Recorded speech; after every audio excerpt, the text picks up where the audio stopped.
going to call the meeting to order. There's only 5 available computers. Oh, I brought them. Okay. Yes, I want to start by welcoming Rachel Swaller, our most recent addition. Thank you. Yeah. Welcome. We finally have a full commission. Feels great. All right. Item number 1, receive communications. Oh, wait, Ellie, can you please do your thing? Thank you, Chair. Good evening, everyone. Please silence your cell phones to minimize distractions during the meeting. When the chair calls for public comment, please approach the podium to indicate you wish to speak. Virtual participants should use the raise hand function to indicate they wish to speak during public comment. Once your name is called, please unmute and turn on your camera to provide your comments. The primary format for accessing or participating in this meeting is in person at City Hall. Virtual access to view or participate in the meeting cannot be guaranteed. The chat function will not be monitored. If you have any trouble, the meeting can be viewed on the city's YouTube channel and cable channel 25.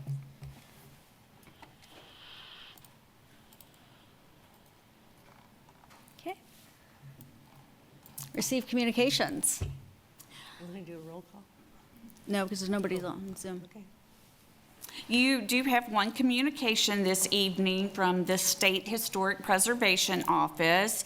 It is the notification, your CLG notification for a National Register of Historic Places nomination that will be at the Historic Sites Board of Review. And you have the ability to review those nominations because we are a certified local government. We get notification when a property within our jurisdiction is being nominated to the National Register. You should have read the nomination, and then if you have any questions or edits or things that need to be addressed in the nomination, this would be the time. And historically, the commission has made a motion and had staff or the chair draft a letter to the sites board for recommendation with amendments or not recommending the property. I would just like to go on record thanking Dr. Amy Van Riet for writing up the nomination, and to Margaret Ann Beatles for taking such good care of the home. Thank you so very much. I think this is an extraordinary nomination. Thank you. Does anybody have any questions? I do have one question. So this is to submit this property to the State Historic Registry? Is there? It's for the national. The national, okay. Is there interest on the part of the property owner or applicant to propose it be added to the city historic registry or state historic registry?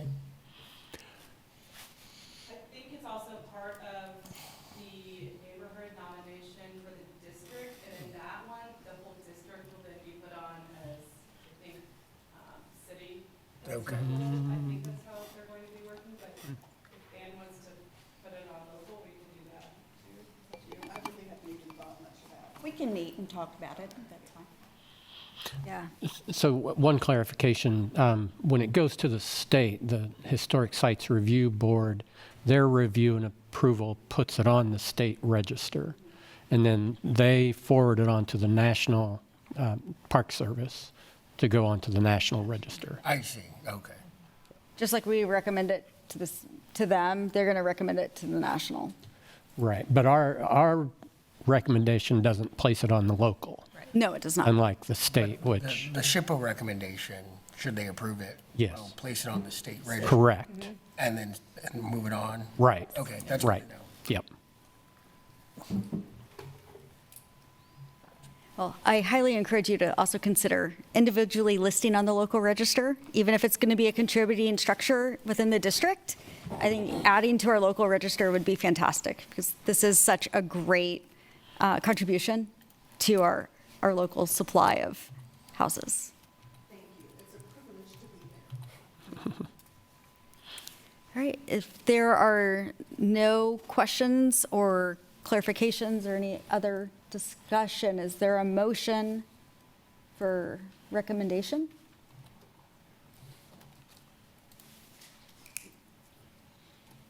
I move Approval? Well, No.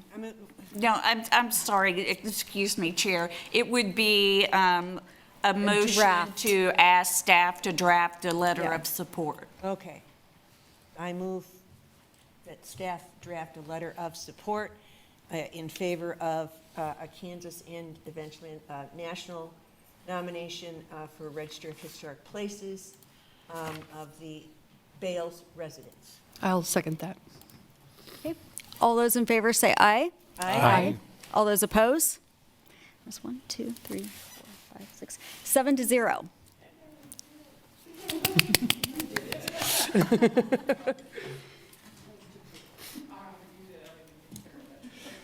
Yes. Thank you. Thank you. Okay, number 2, disclosure of ex parte communications. Anybody? Nope. Okay, declaration of abstentions. Stan? Any? Wow. So sometimes it's hard to tell on the consent agenda items. They don't always have an applicant. They'll have the address. Right. And would it be difficult to add the applicant? Or, okay, No, we can do that. okay, that'd be great. I would also ask to include the address on the application and the consent agenda as well. On which one? For the B2, like the design review applications that are administratively approved, usually they, They are there. They have the address. Yeah, It's they have right the after address. They're just not listed with the, with the link. yeah. But when you click on it, the first thing it says like the type well. and its number and then the Well, address. so on the first page of that, on these attachments, that link to it, I think before in past meetings, it's had the address there. It Or depends was on it the not? type, so it's the system that creates those links, it's the file name, Oh. and it has to follow the protocol for file naming. Yeah, and if Okay, you scroll down, you'll see. yeah, Yeah, so it shows up there on each. but yeah. I just feel like before they had that, all the address, they did. Yeah, the previous naming format did include the address. I don't know when that changed. We can check into that. All right, Okay. appreciate that, makes it easier. Speaking of which, I would move approval, well, we have 2 minutes first, sorry. Well, that and the committee report. Well, we're not even to any of that yet. So we also have the committee reports, which there is an ARC committee report. So there was no abstention, is that? Apparently not, no. We did have a committee report, and I'm not sure why it was not posted, so we'll post it again next month.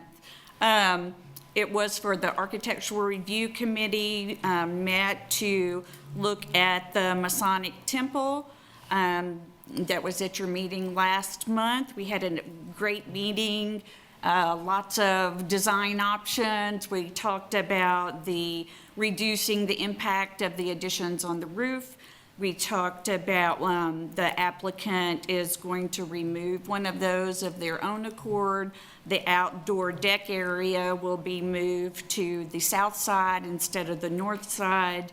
And they are also going to do line of sight photos for where the additions are. They'll have a flag or something and then take photographs from the street to see what the impact will be visually for those rooftop additions. And then we spent a lot of time on the windows. They came with several great ideas. And I think where the committee ended up was kind of a mishmash of those ideas. And so they requested that they come back to the ARC once they got all of these things kind of worked out before they come back to the Historic Resources Commission. So that's why they're not on your agenda this evening. So as soon as the ARC has that meeting with the applicant, then the project will be on your next agenda.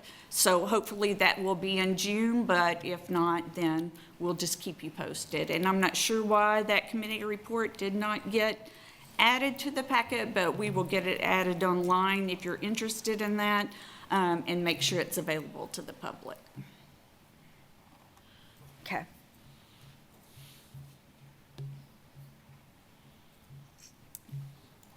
right, consent agenda. Has everybody reviewed the action summaries Yes? in the minutes? Like a motion? Yes, please. I move approval of the Historic Resources Commission meeting held on April 16, 2026. I'll second that motion. All those in favor say aye. Aye. All those oppose, nay? Nobody? Passes 7-0. Okay. And I would also move approval of the attached design review applications, which have been Oh. administratively reviewed and approved by staff. Does anybody have questions on the consent agenda items? Okay. I'll second that motion. Okay. Motion by Klein, seconded by Commissioner Coleman. All those in favor say aye. Aye. Aye. All those opposed? Passes 7-0. All right, we're going to open it up for public comment. Tonight, we're going to limit it to 3 minutes. So if there's anybody in the audience that would like to speak about an item that's not on tonight's agenda, you may approach the podium and your 3 minutes will start. Okay? I'm Ryan Esplin. Timer for 3 I own minutes. property at 1103 Connecticut Street. I'm trying to tear down a garage and build a two-car garage with an apartment above it. Anyway, I was on the miscellaneous last week or last month, and I was removed this month. I was supposed to be on here. But anyway, the building's in disrepair. You can see daylight through the siding. It has T111 down low. The concrete's cracked. The roof's overspanned. It's 2 foot on center. It's 2x8 joists, 2 foot on center overspanned. And anyway, in order to fix it, it would have to be, tearing all the siding off, the roof off, replacing the joist, jackhammer out the concrete, and then I'd have to plumb it, for, water and sewer, and then pour concrete back on it, and then put the walls, I guess, back up, because those are the only thing, left that's good is actually the actual 2x4s themselves. Anyway, so at this point, I was thinking that, there's not much history we're really saving, once I dig that deep into the structure. And I've done a bunch of construction here in town. Our first house I bought was 26 over 1038 Pennsylvania that we gutted. And then we bought an older house that's 1875 that we live in now. And this house we've owned for 18 years, and the garage is something I've always wanted to fix, but it's just like, I could never come up with a way to do it, because there was no, anyway, so now 18 years later, I'm trying to finally maybe tear it down and make it look something nice, because it's at a corner, 1103 Connecticut, it's a pretty house there, and I'd like to have the garage kind of match it with some landscaping and some, but I wasn't allowed to be on this meeting, because I guess I didn't do a cost analysis. They were wanting a cost analysis on this structure. And then they're wanting, which I had to get a variance because they had a 25-foot setback on the property. And so when I emailed on 4/2, my variance wasn't until 5/7. And so I was like, well, how about wait on the cost analysis till I can even get a variance for it? Anyway, I guess I'm on next month, but I just wanted to kind of introduce myself and that this is a project that I'm trying to do. I started February 9th with my first meeting, and so we're dragging along pretty slow now. So any help from you guys would be appreciated. Okay. Just make sure you have a complete submittal packet, so that way we have everything we need to review your project. I do. Everything was complete online. There was the attachment sections was really hard. There was because of PDF problems. Put the pictures on. They don't only allow me one on. So I emailed Lynn pictures. I think they're coming out tomorrow. I think to take more pictures. I guess I sent a dozen, and it's just a 16 by 26 garage. There's not too many pictures you can take of it, But yeah, that's all I got. Thank you. Thanks.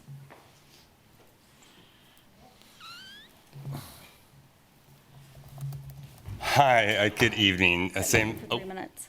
Sorry. I was setting the timer for 3 minutes. Sorry. Sure. Samuel Carter, 66046. Samuel Carter.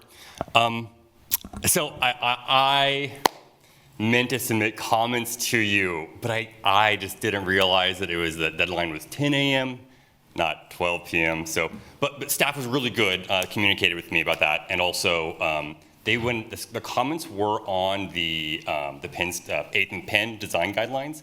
But they went ahead and moved those comments to the May 21st Planning Commission agenda on it. And I bring it up because I actually really want you to take a look at them. There's one document in particular in there, which I think is really important to the history of Lawrence, and I think it motivates me. So it's already been posted. So if you go to like the homepage, you can go to the meetings, go to May 21st Planning Commission, and it'll be in it's in the agenda packet as a comment. The important document there is the 1926 zoning map of Lawrence. This is something that I haven't seen it referenced in practically anything. But if you're familiar with land use history, if you're familiar with zoning history, you can pretty quickly see what was going on in 1926. My concern and what's been motivating me in engaging this process is that our preservation laws can be used to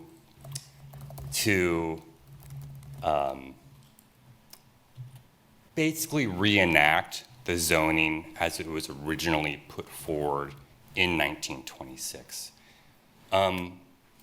It's a complicated history. It's a very complicated history. I've been trying my best to document 1 minute, it. by the way. Thank you. And it's going to take a while. I believe it's a community effort. I believe it's a community effort as well to understand really who the actors were, what real estate was like at the time, what they were trying to achieve with zoning.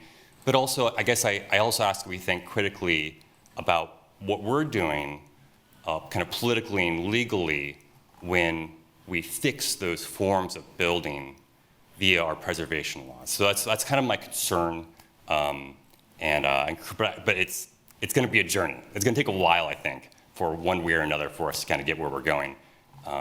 I hope it'll be enlightening, I hope it'll be useful, and I hope that we can actually use it to fix past historical wrongs as well. So, thank you. 1926 zoning map. That's the big thing. I want you to take a look at it. Thank you. Thanks. Thank you. To public comment? Yeah. Yeah, I believe so.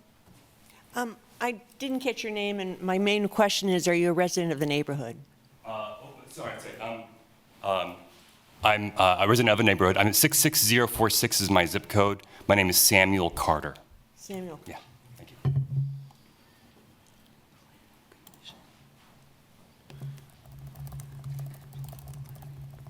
Okay. Is there any other public comment? All right.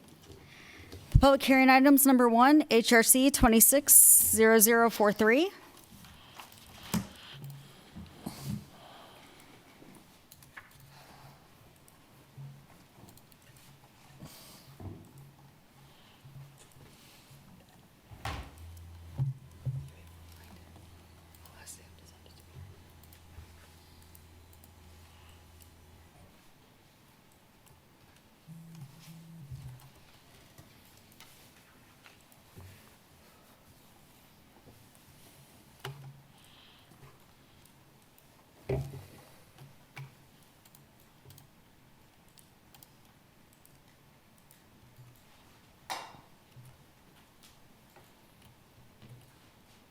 Here we go. Lynn Braddock-Zollner, Historic Resources Administrator. This evening, your first agenda item is for demolition and new construction of an apartment complex in the Oread neighborhood. The address is 1244 Ohio Street. The property is located in the Oread Neighborhood Design Overlay District in UC3, which is the medium density. So all of the neighborhood-wide design guidelines apply, and there are no specific guidelines for the UC3 district. This is kind of a far out, showing you where the property is here in the center, outlined in blue.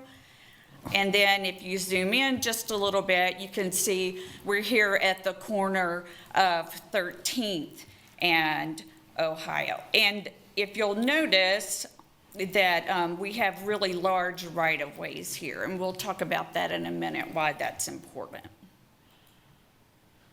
This is the structure we were talking about in your staff report. We gave you construction date and a little bit about the property. This is looking at it from 13th Street, the rear of the structure, and then the north elevation of that structure.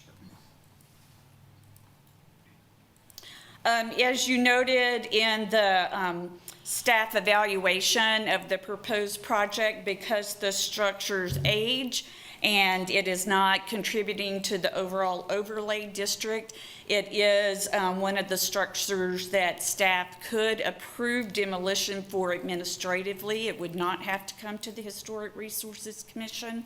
With demolition, you always request, and the guidelines direct you to submit a replacement structure.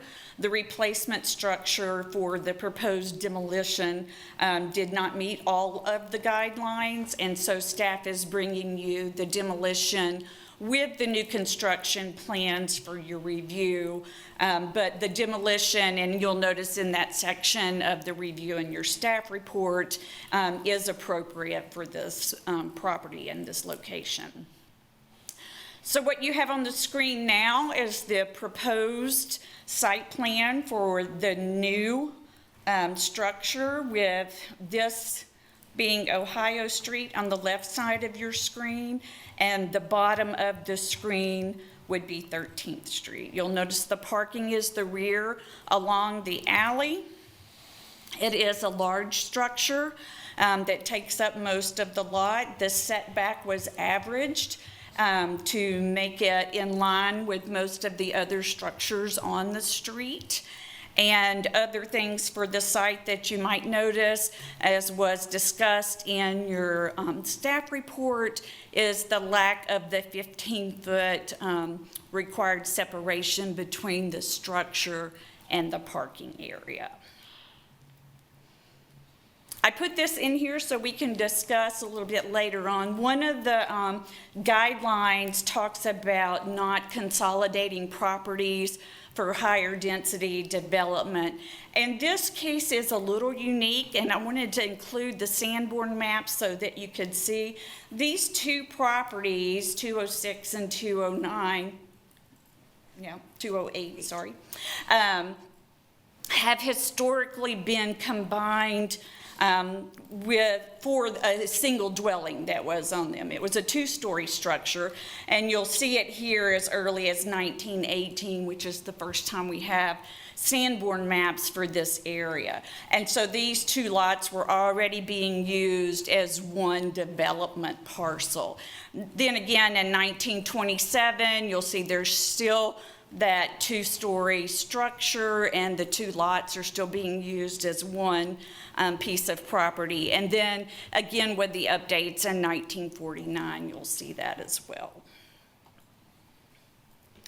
This is the proposed primary elevation that will face the street, and staff went through the design guidelines one by one in your staff report, talking about some of the things that were a challenge for the project and where it meets those guidelines. So this would be the primary elevation. Concerns for staff were the porch, and then also the overall mass that you would be seeing from the primary street, and then of course the lack of windows on a portion of the project.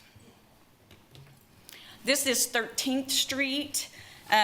There's a significant grade change on the property, and you can see that indicated here because this is up at the street level, and then here's the property as it goes down. And that exists today, if you noticed on those previous photos.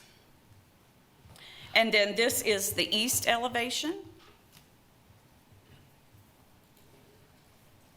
And the north elevation.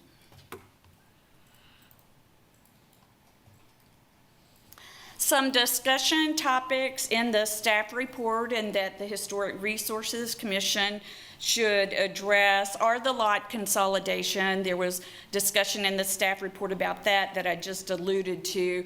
And while typically we don't encourage the combination of lots in the historic areas, these two lots have always kind of been used as one development parcel. So staff is of the opinion that this may be one of those times when we look at lot consolidation and say there are extenuating circumstances, and it may be appropriate in this high-density UC3 area. The setbacks are also discussed in your staff report.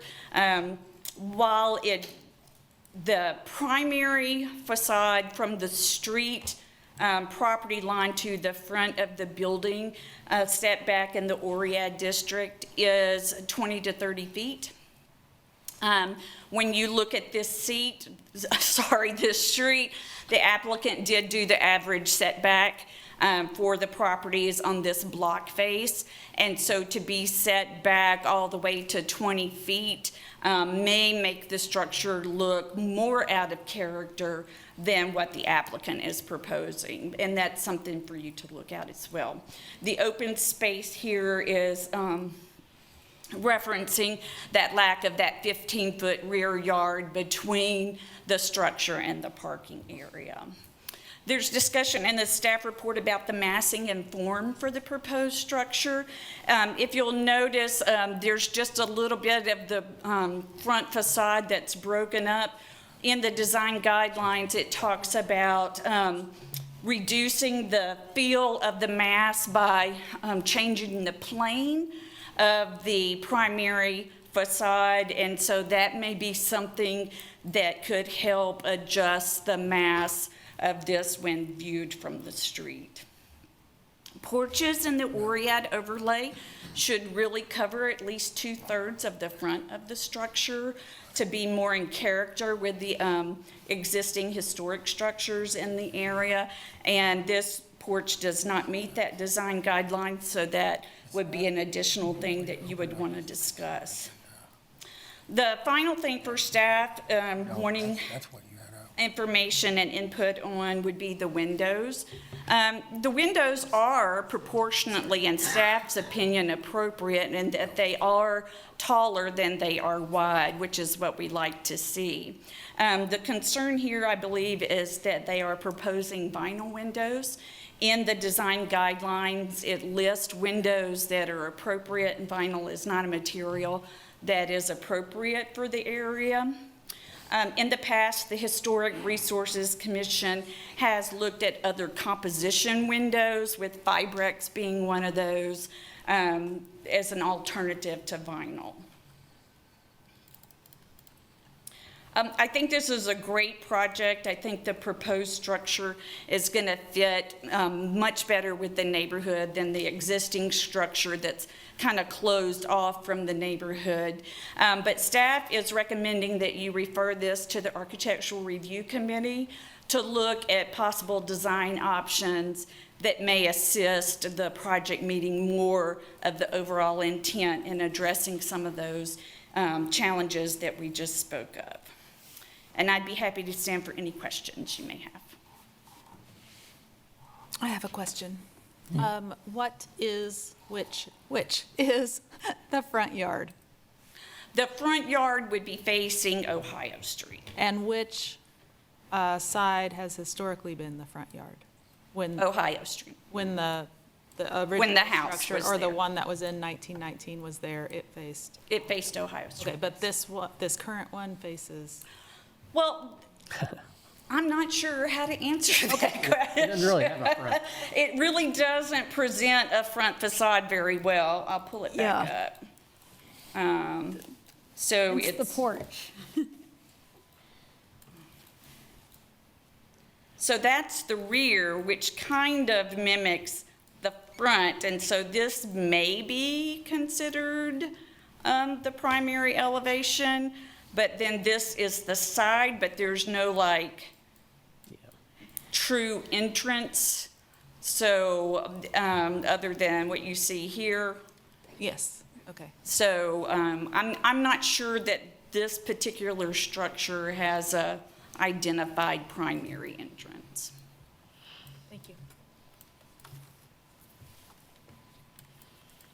Can I ask a question? I'm sorry, I'm really new at reading these reports and things like that. So the report says that it's not vital to the climate of the neighborhood.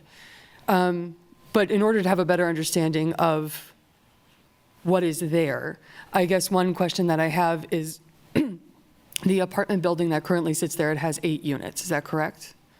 I believe so. And what's the income bracket for this particular apartment complex? The reason that I'm asking is because it seems like they want to tear down an apartment complex that's actually serving people that are there, and they want to put up a much larger complex that I'm concerned is going to price people out of that neighborhood. Well, and unfortunately, one of the things that Historic Resources staff and the Historic Resources Commission don't get to address is affordability and pricing of units. Well, I mean, I think it's still important because zoning was done in order to determine who can live in That's certain why areas. BZA takes care of that, not us. Well, I'm still curious. Am I allowed Oh, to no, ask? I understand. Oh, you're allowed, yeah.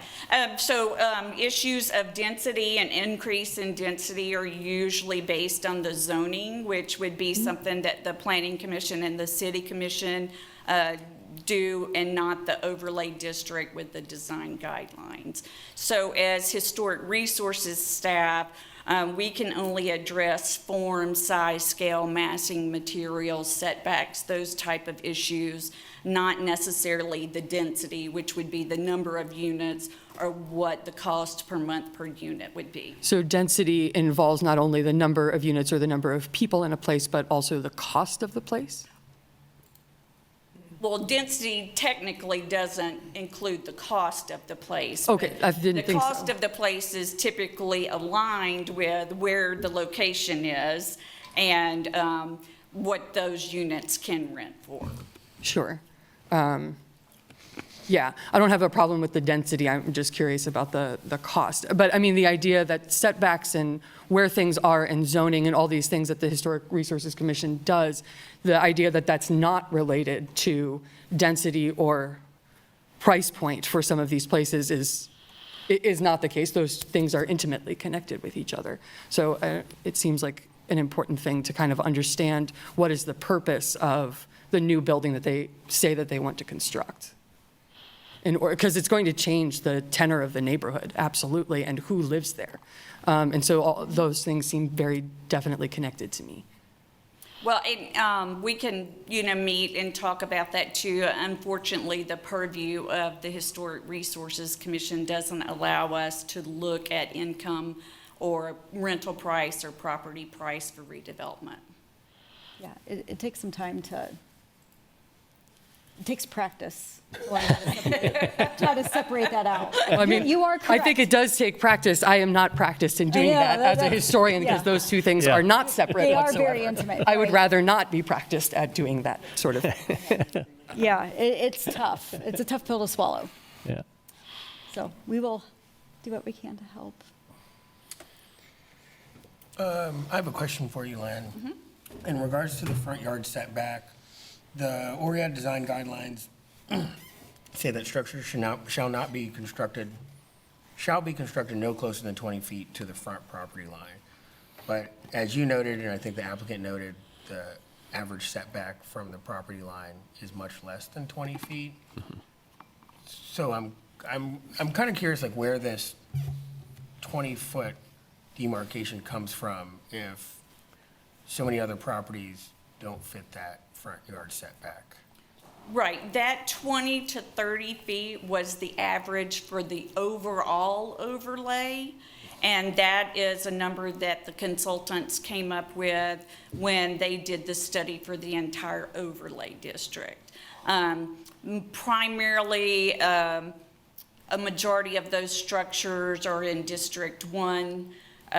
Some of them are in this UC3. A lot of them are in the historic districts that have that deep of a setback. So when the consultants and the steering committee and then eventually the Historic Resources Commission and the City Commission adopted the guidelines, they were looking at that overall average of setbacks in the area and not specifically block by block, this should be the setback.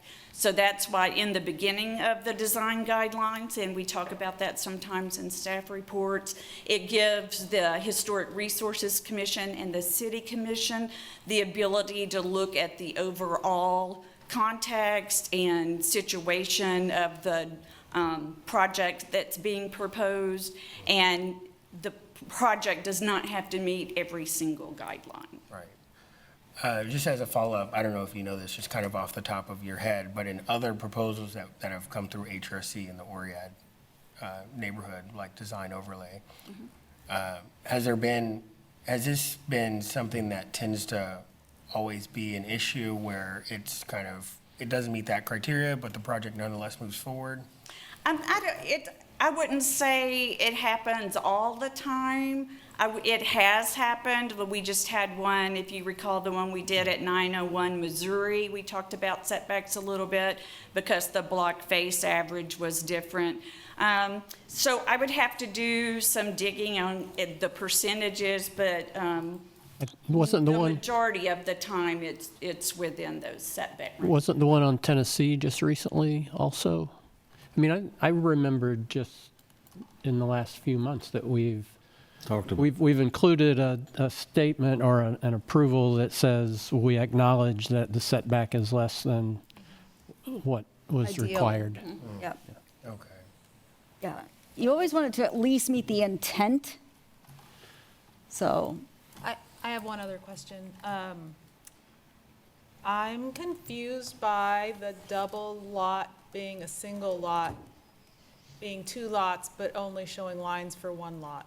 So how do we know where the division is between the two lots? Let me show you. I can, on the plat map, let me drop this one. So if you look at this aerial, and you'll see that 1244 outlined in the blue, you can tell that it is Larger for double the size of 1240. So the original platted lots were your typical 50 by 117s. And then when the previous structure was constructed sometime around 1900, that person bought two lots and built their house in the middle of the two lots so that they had a larger area. And we can see that in the Sanborn maps that I was showing you, so that these two lots, although they've always been platted as two separate lots, and even on the Sanborn maps, you can see the lot numbers. Historically, it has been one development parcel, not necessarily lots. It's always been two lots. It's two lots today. When the structure that's there now was constructed, it was not required to replat. We let people build over lot lines in those days. And today, we don't allow that. You have to replat it into one. Yeah, I understand all that. I guess my confusion is this is not a 100-foot lot. This is a 75-foot lot. Right, it's a lot and a half, it's not two. yeah. So how do we know where the line should be? So the legal description is probably one lot and the south half of the other Of the lot. other, yes. I want to add a note, because from looking at the Muni map, it looks like 1244 Ohio is 1.5 lots. 1240 Ohio is half of Two one lot, lots, half yeah. of the other lot, and create one lot. And then 1232 is a 1.5 lot, and then Yeah, it seems okay. to normalize out from there. Right. Um, And sometimes these end lots are divided the other way Yeah, in some Right. cases. Yeah. Yeah, right across the alley, that's. Right, you can see that on 13th Street to the east. Yeah. Yeah, and so it's typically the legal description that defines where the lot line would be. So we own 1007 Tennessee, and we were 40 feet of one lot and 10 feet of the next lot. So we were 50 feet wide, but it was not a single lot. So I think, I do have a question about the neighboring property, on that south half lot, because I think that this is going to relate to the 15 feet separation between the two. It looked like on the 1949 Sanborn, it's right up against the lot line. So it's kind of pushing, like it doesn't have a setback on that side. Does that automatically create setback issues, like creating that 15-foot of separation to its adjacent structure because the existing structure is right on the property line? So the Sanborn map, this structure that exists now does not appear to be that same structure. Okay, that was one of my questions. If you look at the aerials today, you can see that clearly they have Yeah, it's a different their structure. required side yard. Okay. Are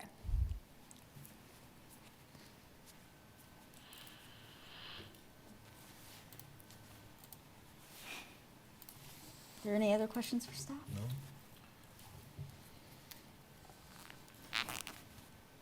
Okay. Is the applicant present? Hello, Jeff McBee with Paul Werner Architects. Can you hear me? Okay. Yes. Good.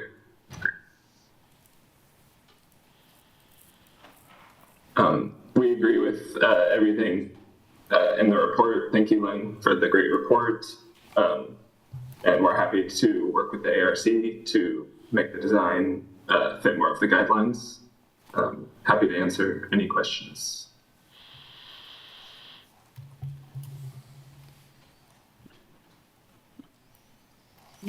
Anybody? So I guess for when you come to the ARC, will you bring some proposed revisions, or do you want to just come and talk about things? That was one of my questions. I think we could work on a revision before we meet. Okay. If that's okay with you. Yeah, that's typically helpful so that we can have some, be able to see some ideas. They don't have to be fully fleshed out, but that helps the process. Yeah. Great.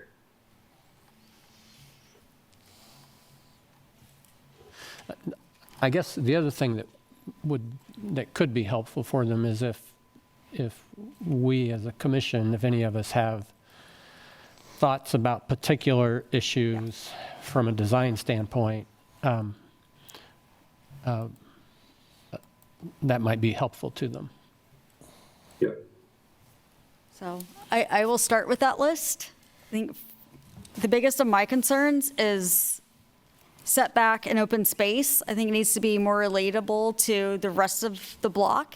Just looking at Google and overall, there is significant open space around these structures, and what's being proposed is really squeezing that to its development code limits. So if that could be addressed, I have aesthetically, the front porch needs to read more as a front porch that's more typical of its surrounding areas. Increasing its size would be a first step in that. Once you figure out the front. Agreed. Yeah. Yep. Yeah, the front just needs to be more in line with the character of the neighborhood.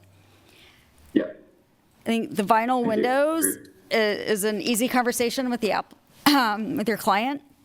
Yeah, that was actually my mistake. So we'll plan on clad.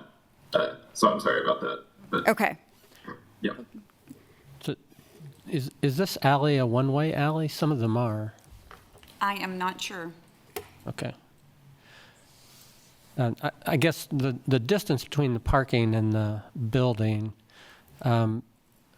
when the parking spaces are perpendicular to the alley, I thought it was only as a garage that they had to be the additional 5 feet. I mean, this is 4 feet, but can the parking spaces be right against the right-of-way line, the alley line?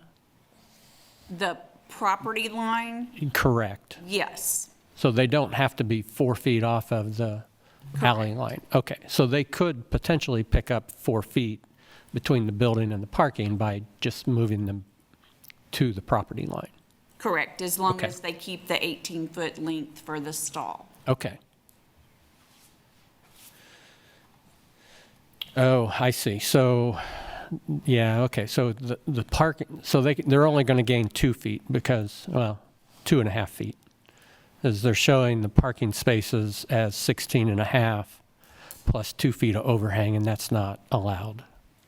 The spaces are supposed to be 18 with 2 feet of overhang. Okay. Did that all make sense? That makes sense. I thought the development, are you speaking to the development code or Oread guidelines for the parking stall size? So the parking, yeah, so the parking stall is going to be per the development code. And what I think is required is 18 feet plus 2 feet of overhang. I can double check that. I will double check. Okay. Of the stall. Yeah. That's what I've always thought it was. So I think when you address some of these setbacks, it's going to help address the overall mass issue. At least that's my hope. So my short list is front porch, your setbacks, open space, and mass. That's all kind of looped into one. So it's, even though it sounds like a whole bunch, it's really 2 things. Okay, thank you, Brenna. One comment I would like to make, John, is it would really help for the application to have kind of like a 3-dimensional isometric view of the property or the proposed property, particularly because it's on a corner lot. I think it would help to, especially from the southwest point of view, to kind of show the property as it would face Ohio and the property as it would face 13th Street.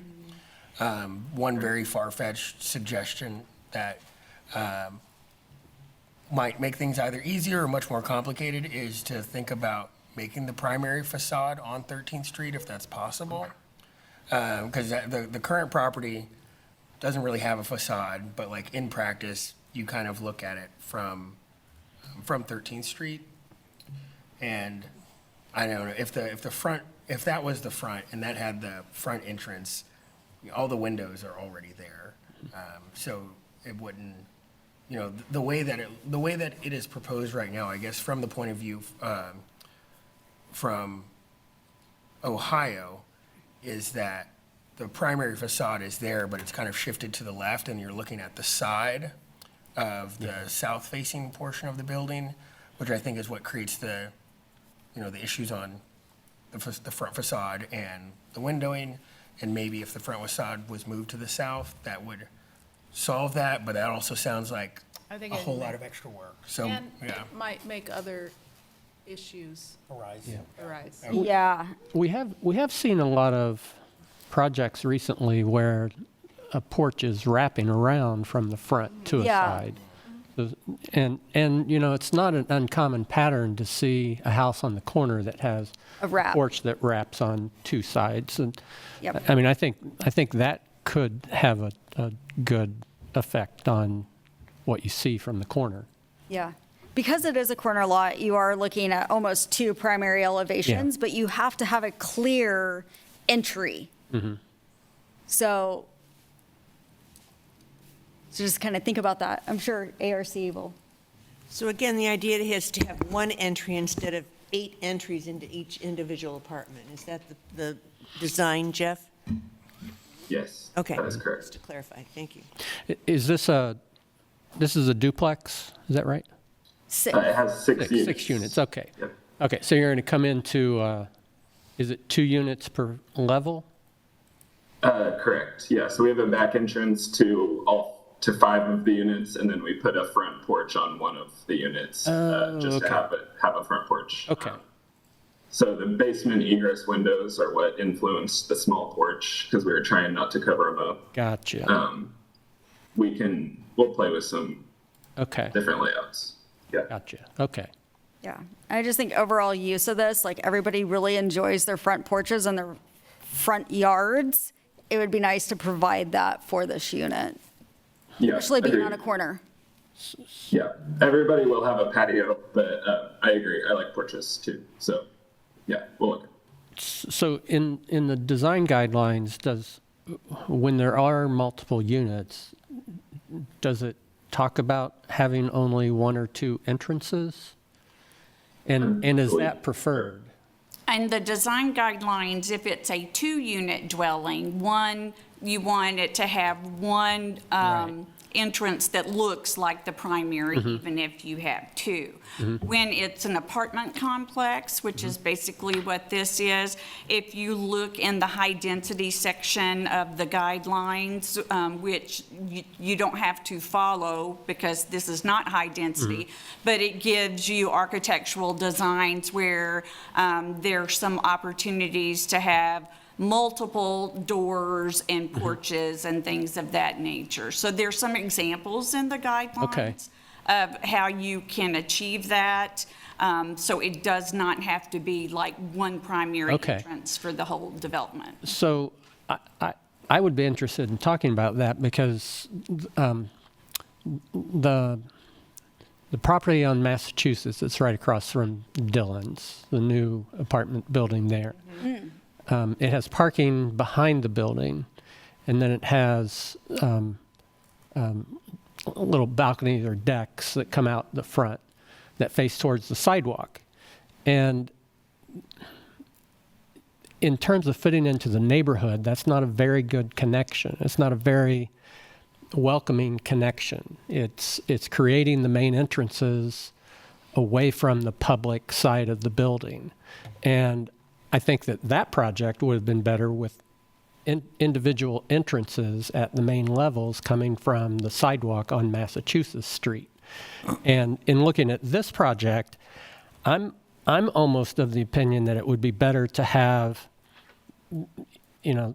3 or 4 entrances that face towards either Ohio or 13th, rather than creating one single entrance that becomes the main thing and a back entrance that's towards the parking lot.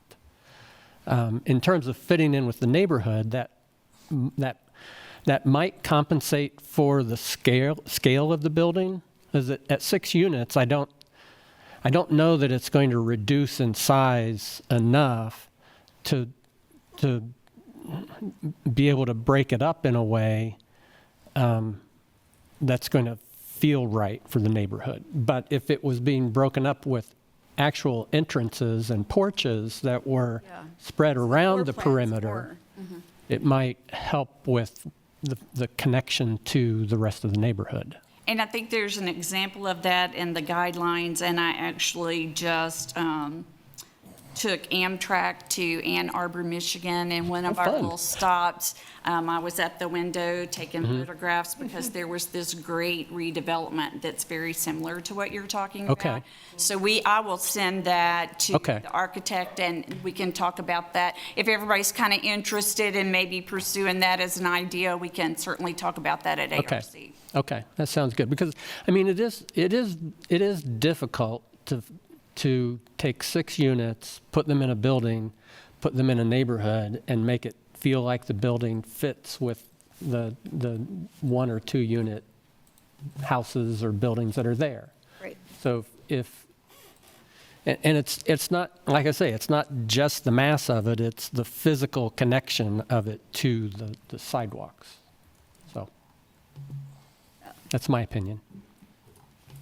Thank you, Stan.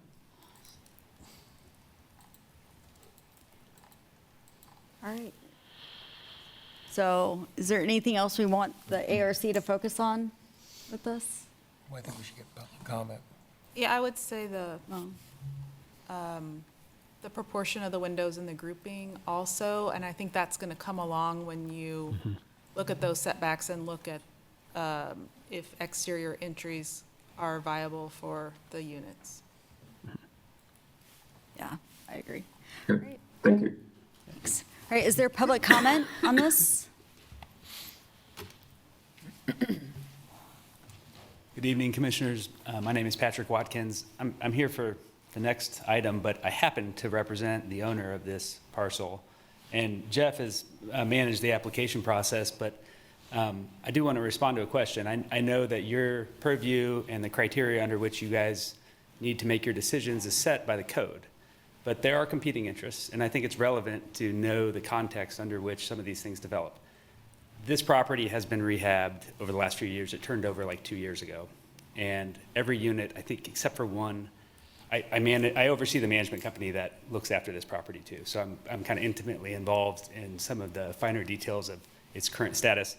And it's been elevated to what I would probably qualify for the structure, the highest price point. So in terms of displacement, you know, I tend to think that the nature of the neighborhood, in large part, turns over just about, you know, maybe 75% turnover year over year. So I think it's consistent with what you see in the neighborhood. But because this one's at the highest price point already for its structure, I tend to think that you're not going to see a lot of displacement. I think the displacement probably happened a couple of years ago. I do think that the increase in density does help, generally speaking, with the supply and demand fundamentals for the neighborhood, which dramatically favor the landlord, but with more units, it could help. So Pat, the density increase is happening by the number of bedrooms, is that correct? That's what I would say, yeah. I mean, Okay. we have, I think, 8. Because, I mean, it's going from an 8 unit to a 6 unit. 6 units with 5 beds each. There you go. Okay. So in terms of, Okay. it's a funny number because in terms of density in the development code, that's a reduction of density because it's 6 units instead of 8. But in terms of actual people, it's I don't know, are these existing 1 and 2 bedrooms? Or, yeah. So it's double, tripling. Yeah. Okay. Changes a lot. So to your point, it will be cheaper divided by more people. Understood, yeah.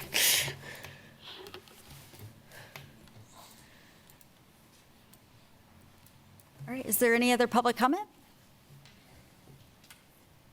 All right, any final thoughts from the commission? Somebody want to make a motion? I actually have a question, just in general for whoever can answer this. Well, one thing, we really did a lot of our deliberations as we were speaking with the applicant. But just in terms of like this application, because it is really just kind of focusing on the neighborhood design overlay, we're not seeing plans for the interior. Is that why that's not necessary? Usually, we ask for the floor plans as well. We didn't get them with this application, but really the only reason for an overlay review to request those is to understand why the window placement is like it is. And so with this one, it was pretty self-explanatory, but we can certainly ask for those floor plans for the next meeting if you like. It's fine. I think just in addition to my earlier request that, you know, this application get that three-dimensional isometric view from the corner, which I know it would greatly help me. I'm like rolling my eyes in the back of my head trying to pinpoint the cardinal directions and which way it looks. But, you know, everybody kind of said, oh, yeah, when you know, you said that each unit is 5 bedrooms. That wasn't immediately apparent. You know, just by looking at these kind of exterior views with the windows. And so I'm not saying that it's like it should be added as another requirement, but it is helpful it's definitely helpful for myself, but I think for all of us to kind of have those added drawings. A quick little tip. I'm happy to model it. I'll see if our client's open to that. And Stan, maybe I'll have a model at our meeting. But yeah, I'll look into that. I appreciate that. Quick tip when you're looking at like the site plans and the cover sheets, they always have to do a project summary. And under that, it's usually listed existing. It says total units, has bed, and then proposed 6 units, 30 beds. So if you're not seeing it anywhere else, look for those project summaries on those cover sheets. Okay.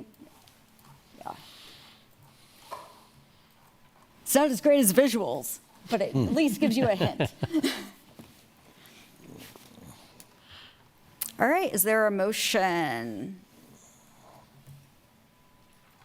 Okay, I move that we send this project to the ARC to look at the porches, the setback, open space, and massing, in addition to sense of entry, both along Ohio and 13th Street, and see if reconfiguration using entrances and kind of reevaluating the floor plans can help resolve the setback, open space, and massing issues. I'll second that. All right, all those in favor say aye. Aye. All those opposed? Okay, passes 7-0. Thank you all very much. Thank you. I'm excited to see what comes back after the ARC. All right. Public hearing item number 2, consider a text amendment, AMDT 260013.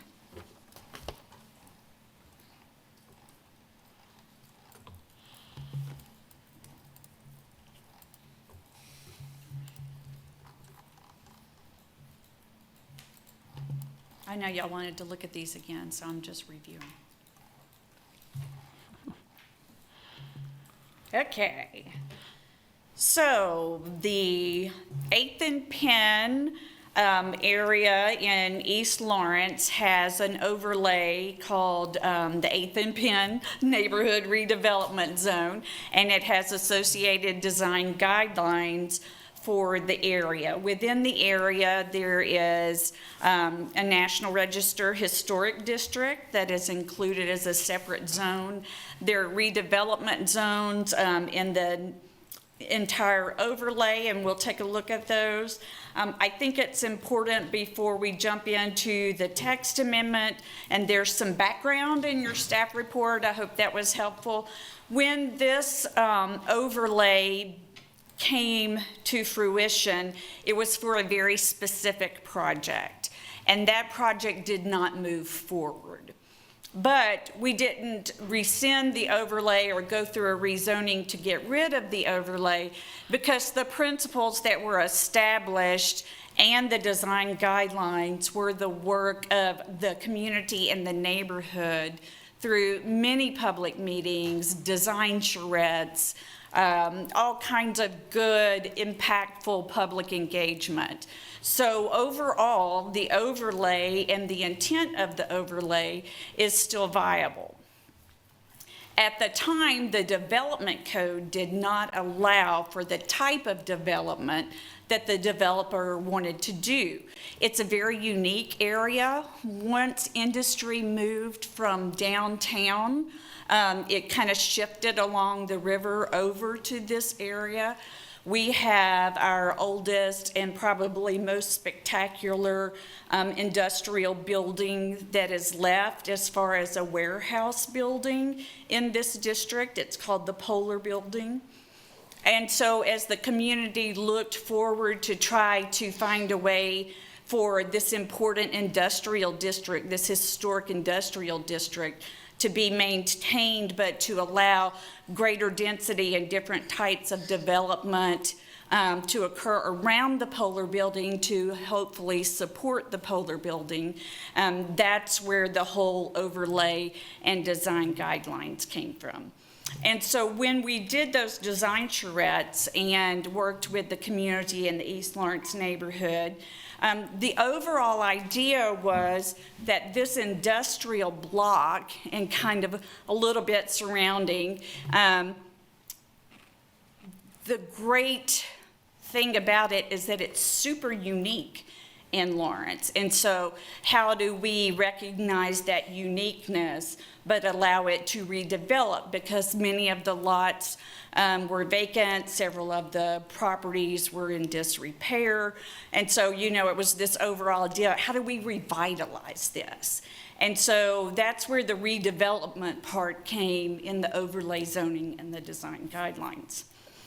When you look at the design guidelines, one of the things that we heard throughout the process was the importance of the Polar Building, and that no matter what happened around the Polar Building, the Polar building should be the icon, the focal point, the importance of the surrounding area. And so how to redevelop both the Polar building and the area around it and maintain the significance and focal point of the Polar building is reflected in the design guidelines for the district.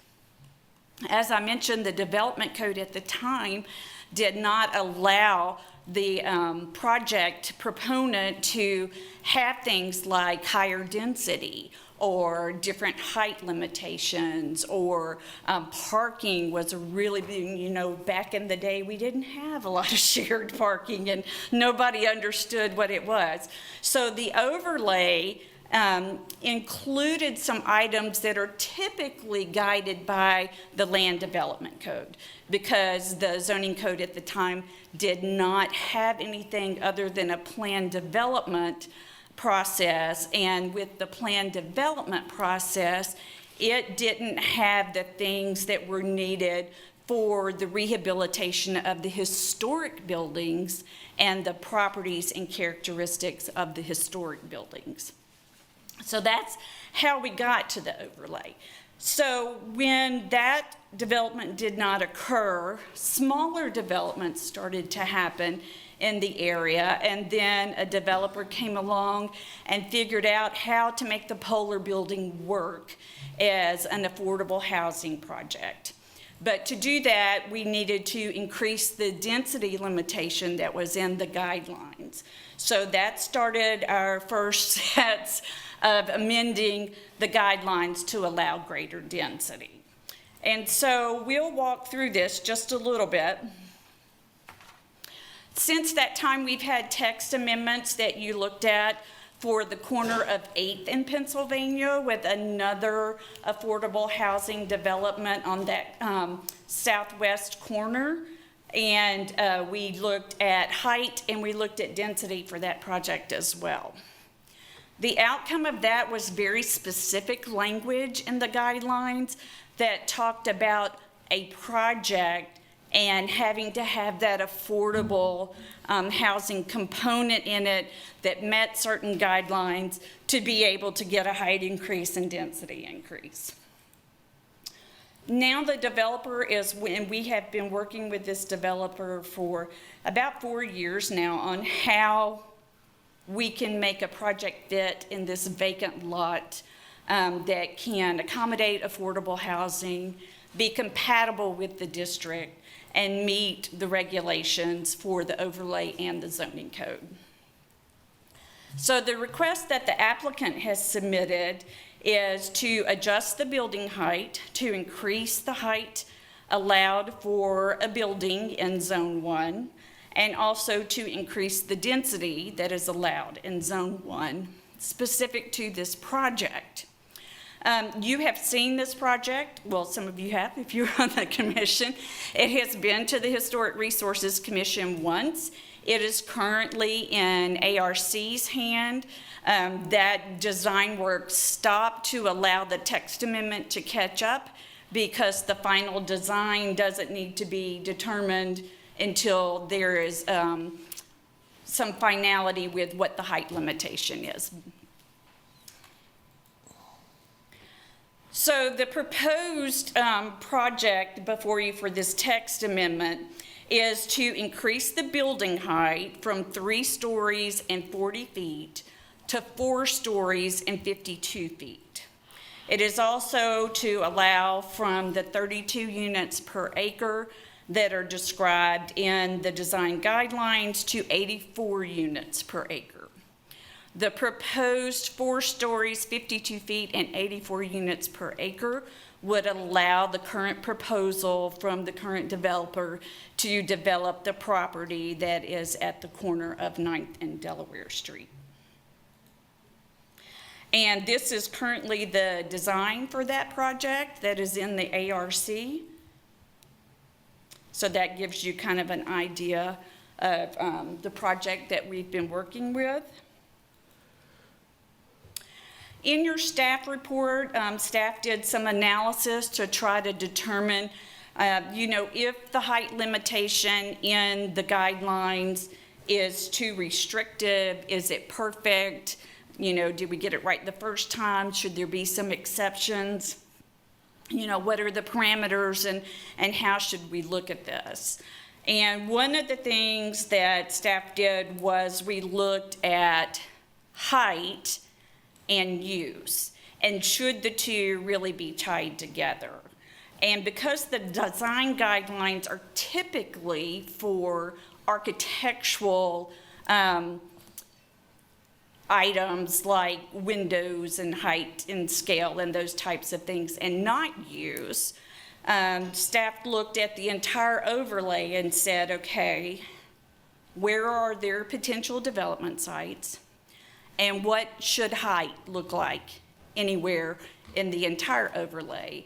And then specifically in relation to the Polar building, since that in the design guidelines is that supposed to be the focal point of the district.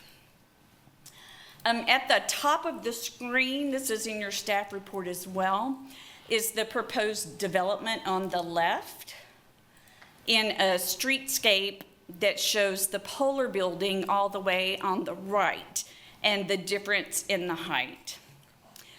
What you see in the center is the Lawrence Beer Company and the Cider Gallery.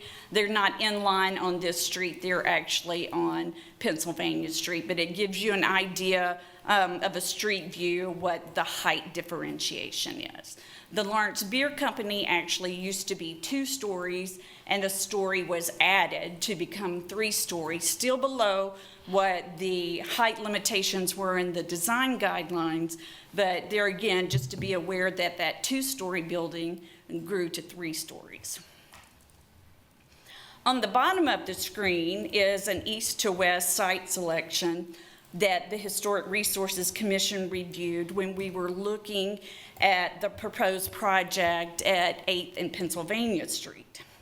In the center here, you'll see that proposal that has been built. I hope you all had time to go by and look at it and compare it to the Polar building. The Polar building is on the right, and then Bon is the center. And so you can kind of get a feel for the height and scale of the buildings as you go along 8th Street. While this portion that is hatched right here is on Pennsylvania Street, it's toward the middle of the block.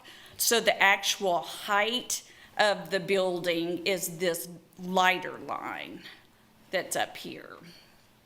So it is actually the 4 stories and 45 feet. 48 feet, I believe.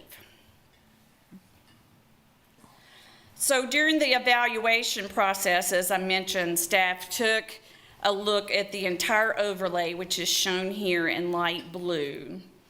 And since demolition is not encouraged in the design guidelines for the overlay, said, okay, realistically, with the guidelines that we have, without an exception for demolition, where can additional structure be and what would be appropriate height in those areas? And so after the evaluation, staff landed on using the size of the lot to equate to the height, because that gets to an overall feel of massing for a building. That's, when you talk about proportion, it's height versus footprint that helps you with your proportions.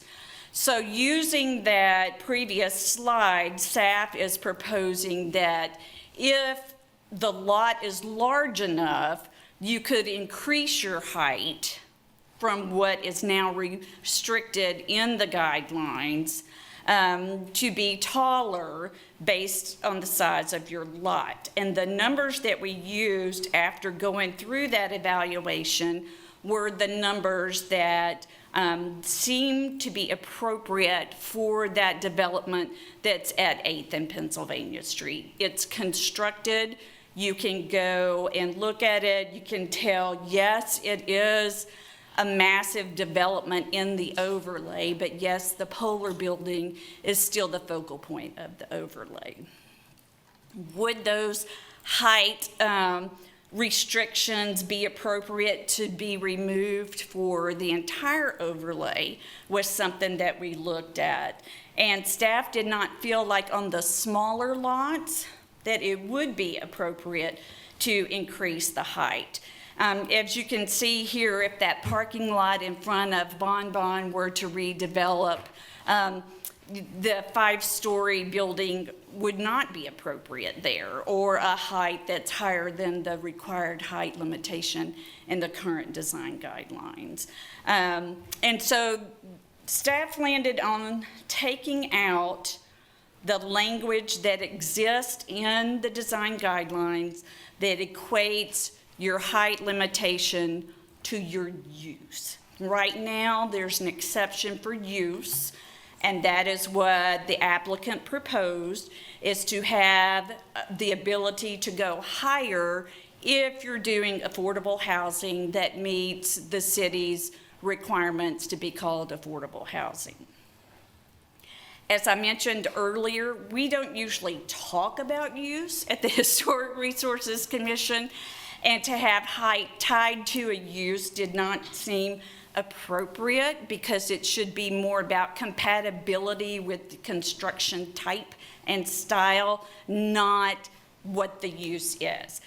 Use and if it should achieve greater rewards from the city as far as height and density and other things really should be a city commission choice and not a purview of the Historic Resources Commission.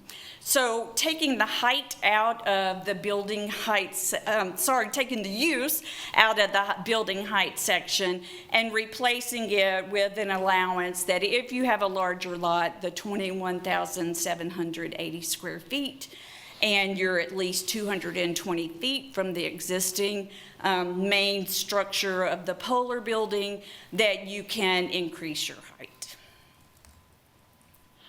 Similarly, when we looked at density, density is not something that the Historic Resources Commission looks at either, because most of the time we really don't care how many people are in a building as long as the building is compatible with the architectural style of the neighborhood. And so density, after the first amendment to allow for a greater density in the Polar building, was also tied to affordable housing, a use standard, and not an architectural standard. The reason, I'll go back to the beginning, was because at the time the Land Development Code didn't allow for that type of density. We didn't have a way to have super dense structures in the city of Lawrence.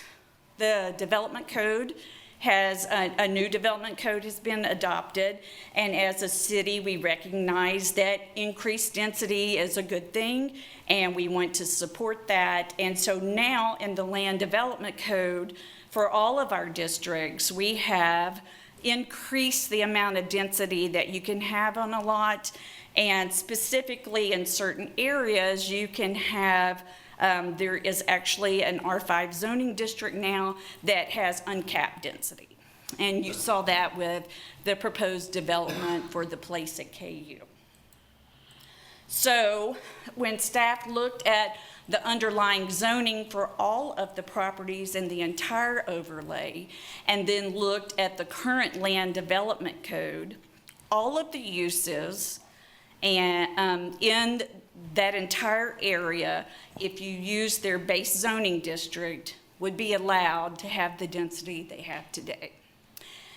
Except for the Polar building. It's still our outlier. However, in theory, the property owner could rezone that to R5 and have as many in it as he wanted to. But because that's already in the design guidelines, staff thought, okay, well, why don't we leave the exception for the Polar building so it doesn't become non-conforming, and then just take density out of the equation for historic review. All the properties that were there would still be able to do what they want to. New development for the area when all of those design charrettes and community input happened was for medium density.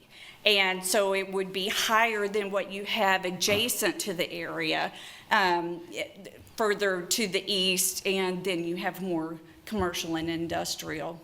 No, to the west is residential, to the east is the industrial. So staff is proposing that instead of allowing an exception for this particular spot in the overlay, to remove density caps from the design guidelines, except for the Polar building, and just have it revert to the base district. So staff is recommending that you support staff's alternative language and recommend to the City Commission an amendment to the design guidelines that would change the height, the building height section on page 13, and the density section on page 13. And I'd be happy to stand for any questions you may have. Can I say, to lead off, thank you for doing this. Yeah. Because when we, the Architectural Review Committee looked at this project a year ago or more than a year ago, it made sense. It is appropriate for the area, and we had a hurdle to get over that was just a few feet, and the wording of the zones didn't seem to make sense. And it's far enough away from the Polar building that the height increase of a few feet is not going to overshadow it, and it's codifying just kind of that gut, this is the right decision. So thank you. And just to be clear, the height restriction that staff proposes is less than what the applicant requested, but the structure that they're proposing, if they adjust their floor plates, can meet what staff is proposing because it already occurs at 8th and Pennsylvania. So it's not all of the height they wanted, but with a little bit of redesign of the structure, they can still achieve the number of stories they want and the number of units they want. So, Lynn, this is M3, mixed zone. So the zoning is. No, it is in Zone 1, which is the historic district. No, I mean in terms of the development code, its zoning is mixed corridor. Right, it's M3. It transitioned from CS to M3. Okay, and the allowable height in that zone is 50 feet. And there's not a limit on stories, and there's a built-in exception for 5 foot on parapets and 10 foot on elevators, stairs. Why would we not just use that as the standard instead of overlaying the 4-story maximum and the 52 feet and if I understand, the 52 includes the parapets. Is that right? Yes. So that's one question. Second question is, how tall is the Polar building? The Polar building, 55. it's 55. in your staff 55, report. 10. 55. 10 Okay. inches. Okay. And Okay. Steve, the reason we didn't revert to the base district Right. height limitations, one was because staff was of the opinion that if you're not 220 feet or more away from the Polar building, that height is not appropriate. So that restriction to height for the overlay really should stay in place for properties that are adjacent or close to the Polar building. Okay. The numbers that we came up with were based on us saying, okay, then how far can we allow something to go before it hits that tipping spot to where it will impact the Polar building? And so we used the example at 8th and Pennsylvania as a guide. Okay.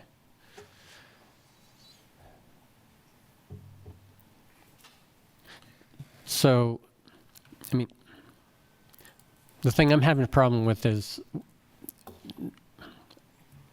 writing the definition to a specific building. It feels like it should be more general in nature, and then the building designs to that. And I guess for me, the difference is that if we took away the 4-story and didn't give a maximum stories, and for this particular tract, if it was a 50-foot maximum that met the development code standard, the developer could, I mean, they could potentially get an extra story in a 50-foot height. I mean, we've done some affordable housing, 8-foot wall heights, 12-inch joist height, 9-foot floor to floor, and you can get an extra story in 50 feet. And one of the things that we looked at with the analysis was the proposal that was on the table. Right. To achieve the density in the M3, it has to have ground floor commercial retail work. And so the okay. ground floor of the proposed structure has work-live units. Okay. So that floor to ceiling is a little bit taller Okay. than what you would see with straight Okay. residential. If it is all residential, then it would not meet the development code requirement for density. And we would have to. It'd be too dense. It would be too dense. Okay, got you. Once you have commercial office or anything on that ground floor, Okay. that lifts your density cap in the M3. Okay, gotcha.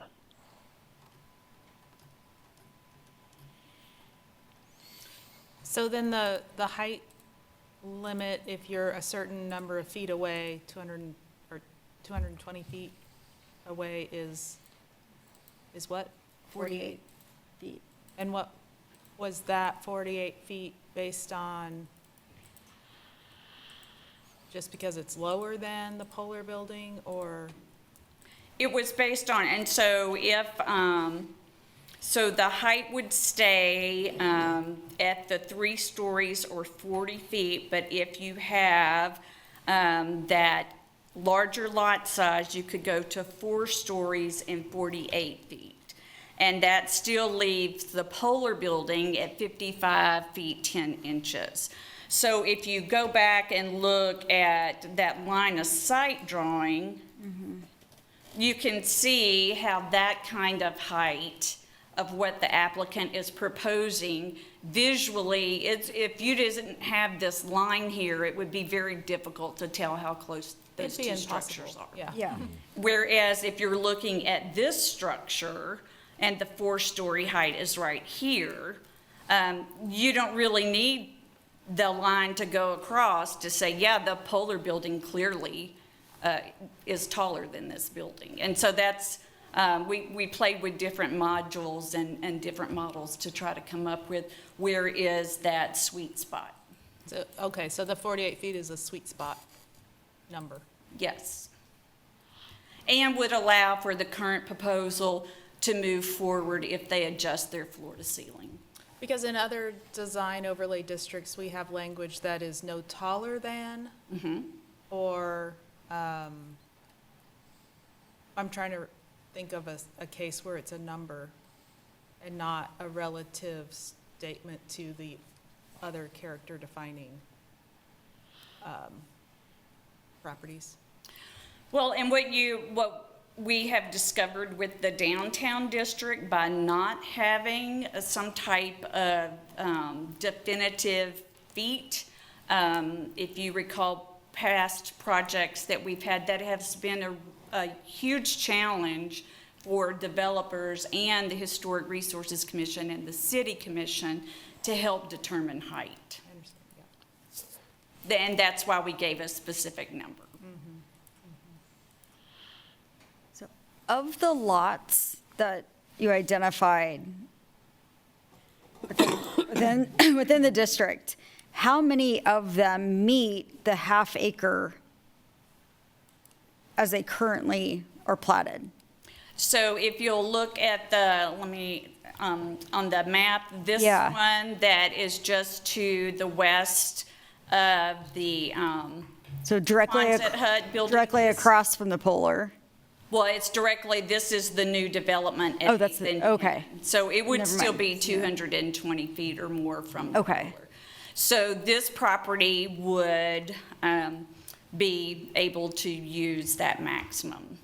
If this property, it would be really close, I'd have to go back and do the exact math and pull my notes up. If this property were to ever redevelop, it likely would not be able to use that because of its distance from the Polar Building. It wouldn't have that required 220 feet.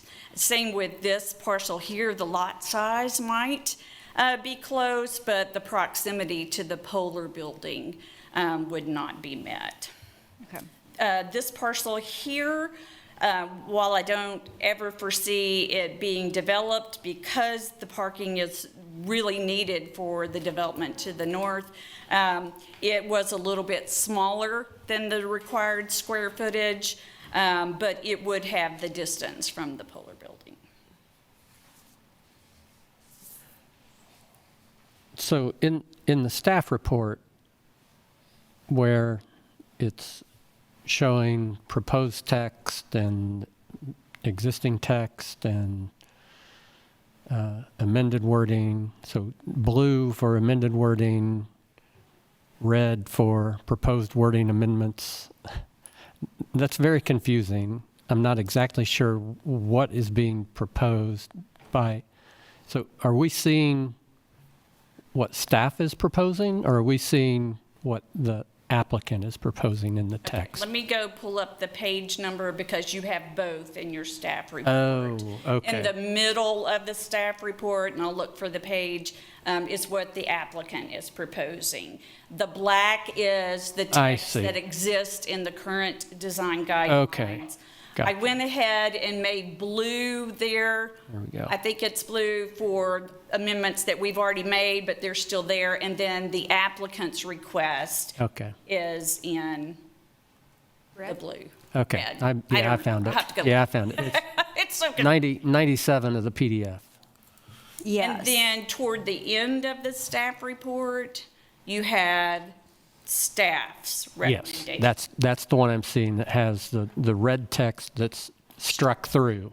And that is that part Okay. of the existing guidelines that links either the building height or the Okay. density to that specific project at 8th and Pennsylvania or the proposed project at 9th and Delaware. So I guess one of the things that's may need to be clarified is, so when the maximum 4 stories and 48 feet, is that 48 feet, that's total absolute top of everything? Or does that also include the on top of that are parapets and stair towers allowed? Right. Okay. They would be allowed, yes. Okay, so really the 48 feet is really just 2 feet less than what's allowed by the base district. Okay, And if you look in the land development code, it has the exception Yeah. for mechanical units Right. and elevator Right. Okay. pinhouses. And so that would be similar to this. okay. So well, wait. Okay, never mind. Answer my own question. Okay.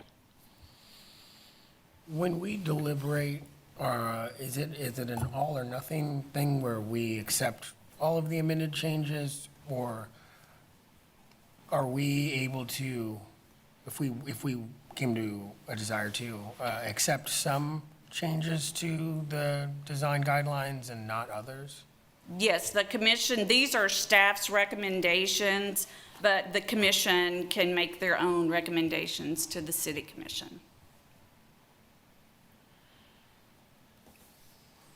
Is there something that stands out that you It would is. like to discuss? I kind of share Stan's confusion in that the recommended changes kind of appear like multiple times. But it looks like what you said is that the recommendation, so we're going to remove the previous amendments that have been added in. That would have allowed for an increase in height if at least 75% of the residential units were affordable. Yeah, that's the linkage to use. But, and that was added specifically for a previous project? Correct, the one at 8th and Pennsylvania that we're using as an example of what works. And then with adding in the new language, it says if it's more than 220 feet away from the polar building, then it's up to the discretion of the HRC to approve a taller structure, Up to 48 feet. up to 40 feet. Well, 48. So That's- however, see, no that's what structure it is. shall exceed the height maximum of Four four stories. stories, 48 feet. So the ideal is 3 stories, And 40 feet. That's what it is. Yep. But if it's more than 220 feet away, it can go up to 48. four stories and 48 feet. That's how I understand it, is But that, that's, okay. that's already allowed if the project provides 75% affordable housing units. No, that's only in, we're talking about Zone 1. So what's allowed currently to have an increase in density and height is in Zone 2, I believe.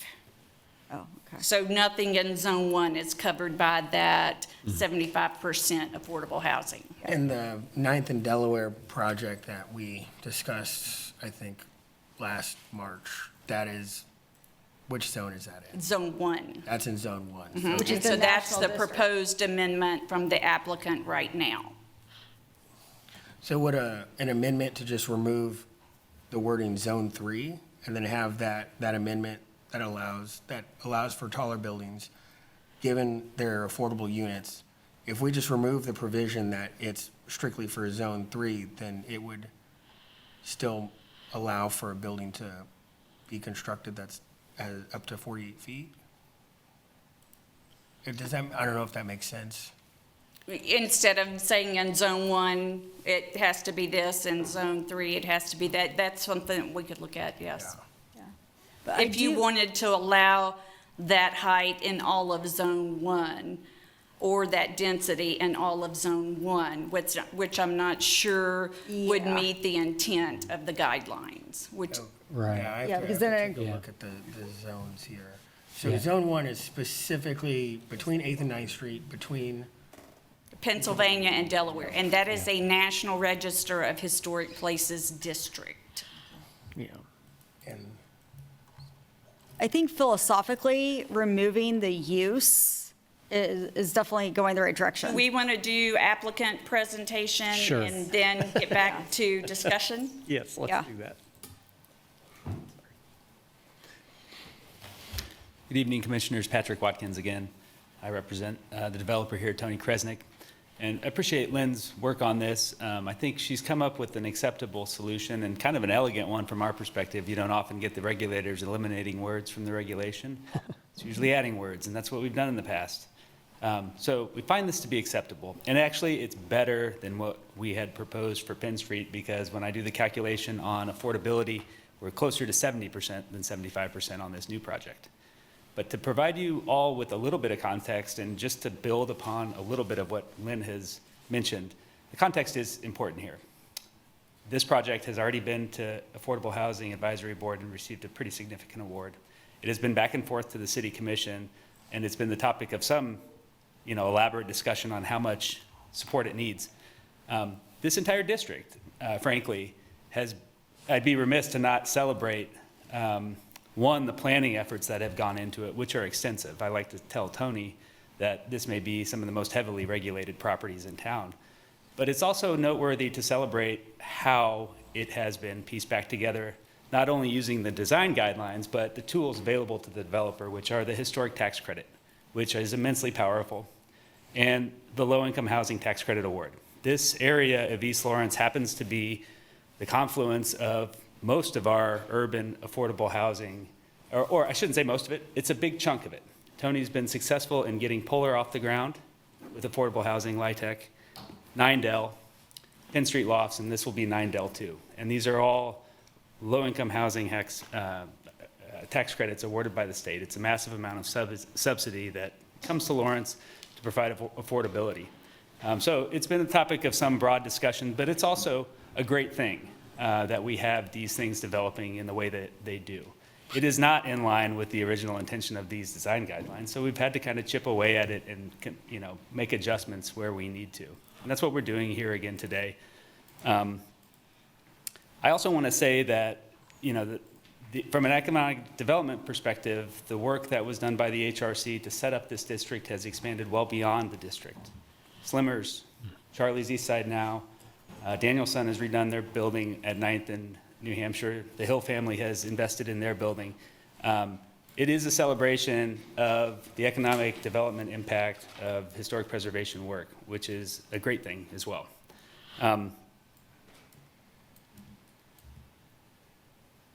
I don't know that there's a whole lot to add to the discussion other than we find the changes that Lynn has proposed to be acceptable. There's going to be another light deck application in some years. The chances are good that we're going to come back and ask for another amendment because we have complicated problems as a community, and they require technical, complicated solutions that don't always conform to the designs that we had or the plans that we had 20 or 30 years ago, or 120 years ago when the Polar Building was built. This exercise right now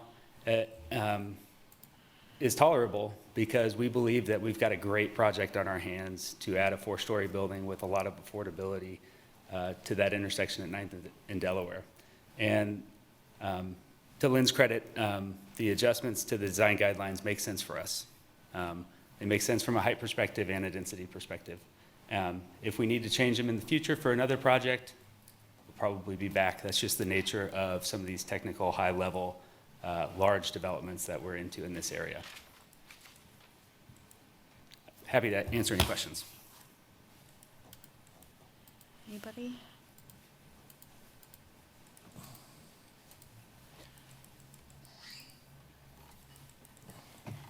All right, public comment?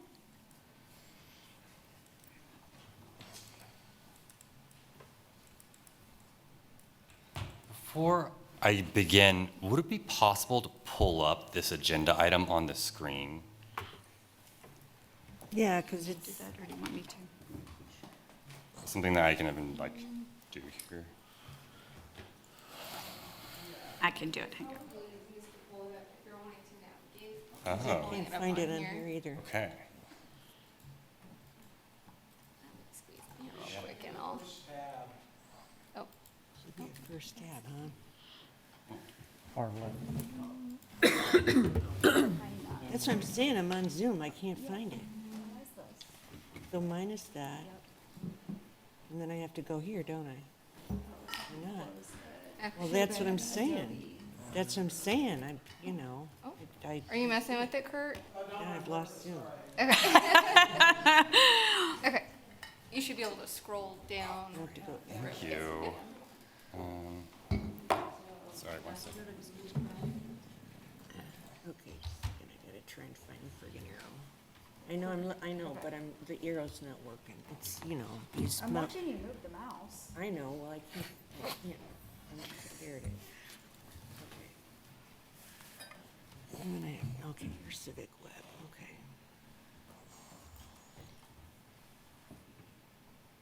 I'll start whenever we're ready. I have to click this, okay, here we go. What did you say? I'll start whenever they're ready. Yeah. Okay. And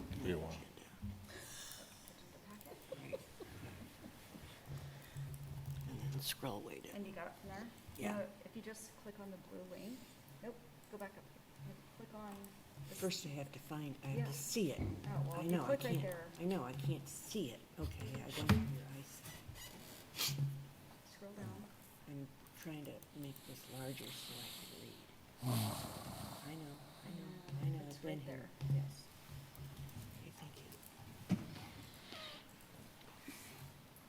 All right, everybody have what they need? Okay. Great, thank you. Samuel Carter, 66046. I'm maybe going to come out of left field just a little bit, but I believe we discussed earlier, you do have the authority to kind of recommend any changes to these guidelines as you see fit. I think this body is in a really good position to actually recommend the removal of the sections that I've highlighted below under parking, and I'll kind of give a little context for that reason why.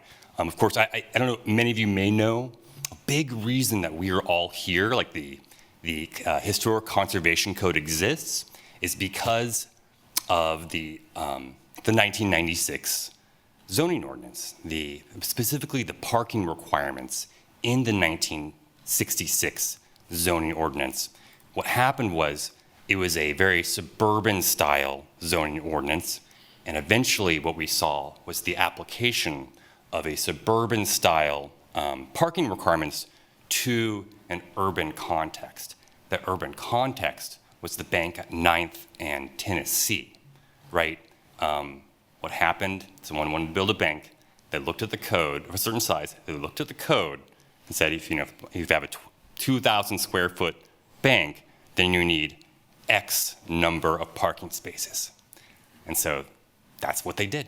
They followed the code. And the problem with that, I think the core problem with that was it's a suburban style zoning code applied to an urban context. Now, what's really amazing about this is that, it's with this site, if you look at this language here, it says it is estimated there'll be certain amount of, this is talking about the building that never came to be, right? For an estimated parking requirement of 348 spaces. And that is a massive amount of parking. That is larger, it's larger than the bank at Tennessee. I've counted those. It'd be larger, probably than anything downtown. It's probably like you'd have to go to like Target to see something comparable to that. So it is entirely possible that the reason why these regulations kind of failed in a sense to support what they were trying to develop was just because of this paragraph. So I don't want to make this a big deal because I really want this whole project, it like really needs to get through. Like I don't want to, no cause for delay, right? But if you can find like quick and easy unanimity amongst yourselves to eliminate this language. Because even though the land development code, the recently revised one, reduced some of those, but I believe there's a conflict between the urban design guidelines and land development code. The urban design guidelines, if it's more restrictive, it controls, and this is a more restrictive unit and or requirement, and somehow the dead hand of the law, so to speak, from 1966 from Harlan Bartholomew's zoning, land use plan, would be coming up to put parking requirements on suburban style parking requirements in an urban context. And this is my last point, I think it's my last point. But I think this is also like really instructive of maybe how the 1966 suburban style parking requirements like kind of failed too, because of this last part. For units with 2 bedrooms or more, 2 spaces per unit. And, I think, there was an assumption then that like everybody would have a car, 1 minute. Wow.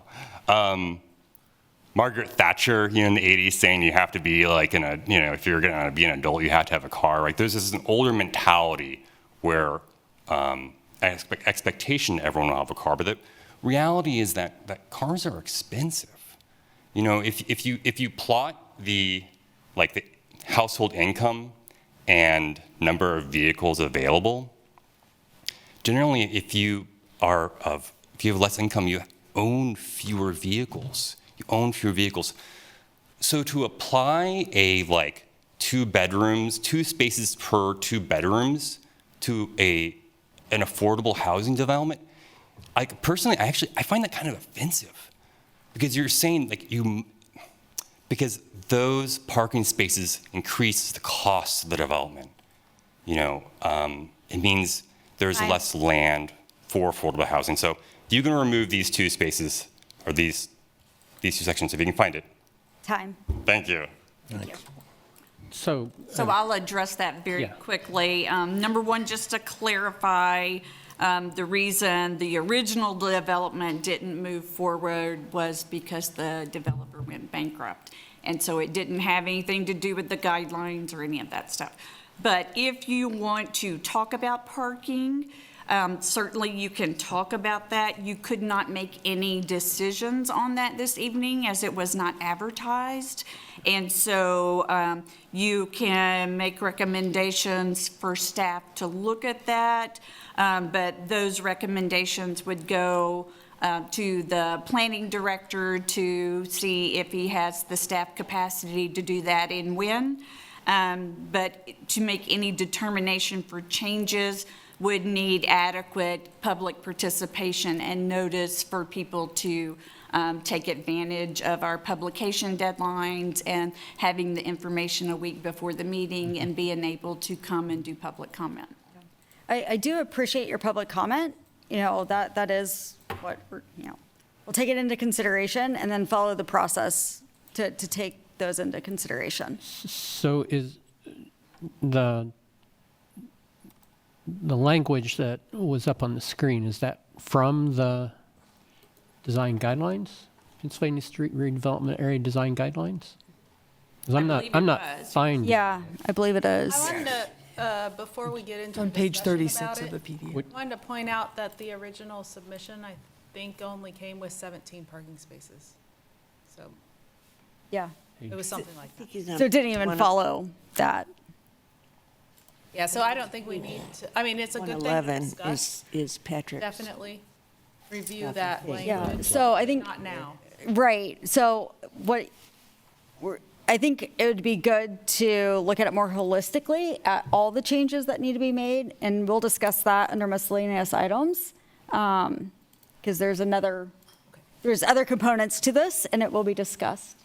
Yeah, because it is Talk something. about it tonight. We can still talk about it. Essentially, can I talk about the ad hoc or? What's on the miscellaneous agenda? It just Yeah, I says don't- miscellaneous. Yeah, it didn't make the agenda, but there is a miscellaneous item in there. We don't do that. Well, anybody on this commission can add miscellaneous items District. at the meeting. 49. So, we'll get to that in a minute. If you guys want to discuss some of parking, I want to kind of table that and focus in on the current proposed text amendments for this project and get a final decision of what we're going to do with that. And then we can talk about these design guidelines, other design guidelines, and potential text amendments to those. Okay. And how we're going to go about doing that. Cool? Yeah, I'm kind of hung up on the arbitrary number. I feel like it's arbitrary. I know it's a feel right number, but it seems confusing to be 2 inches or 2 feet shorter than the zoning code. Isn't the 48 feet already existing?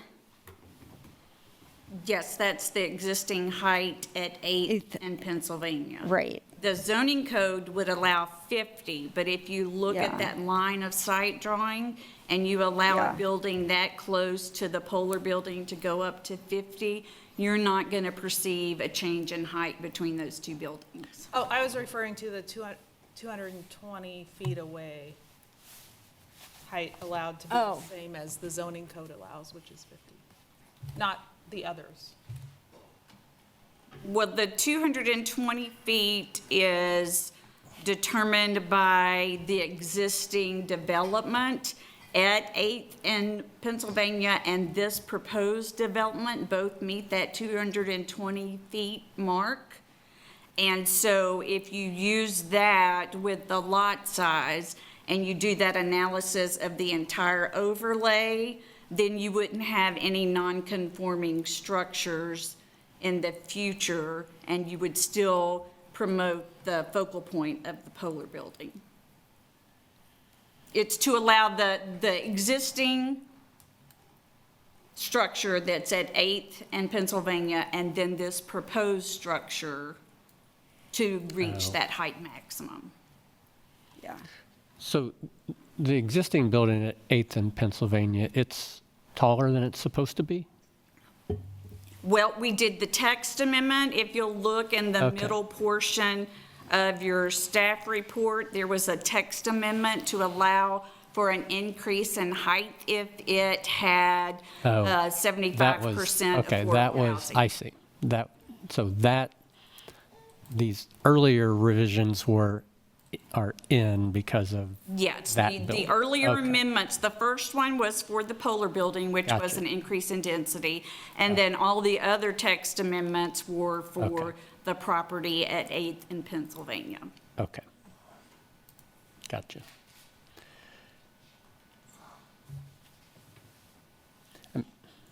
I mean, in general, that's the reason to make the rules more general and less specific. Because when you write it for something that's a very specific thing, then if somebody comes back with a different proposal, you Right. have to, But I think that's amend what it she's again. proposing, though, is something that would be more of a design guideline blanket without creating non-conforming.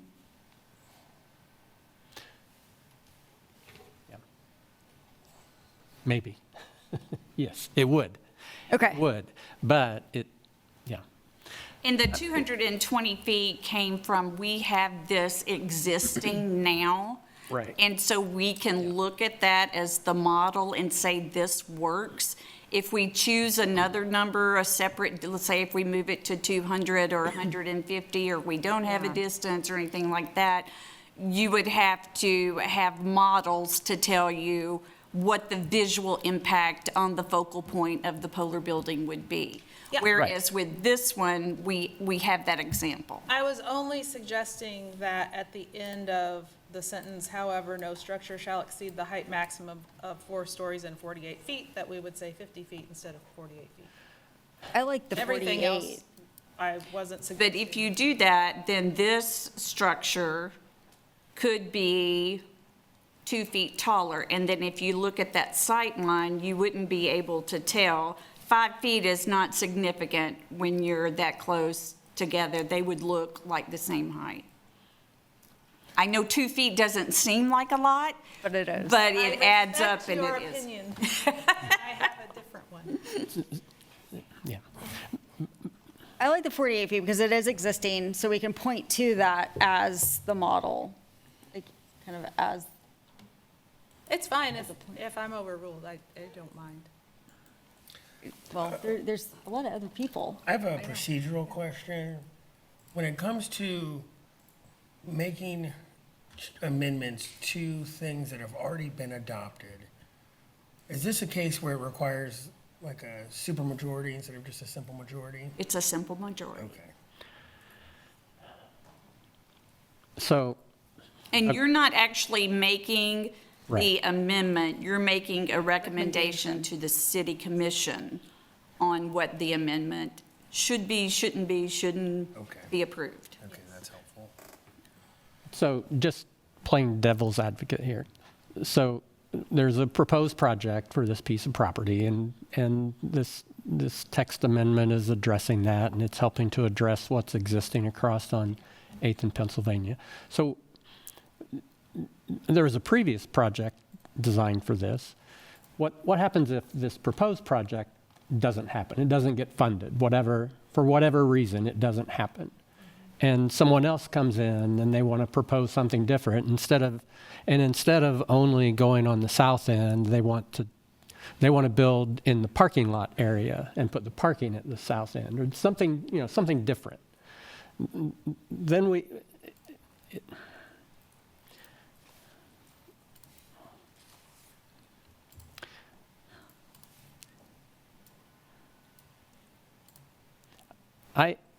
I keep coming back to wanting to be more general and less specific. And I mean,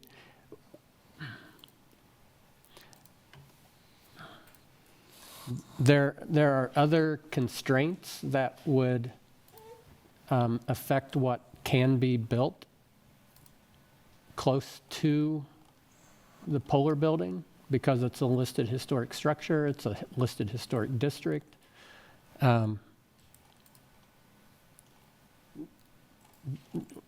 it's not just the guidelines that would control that design.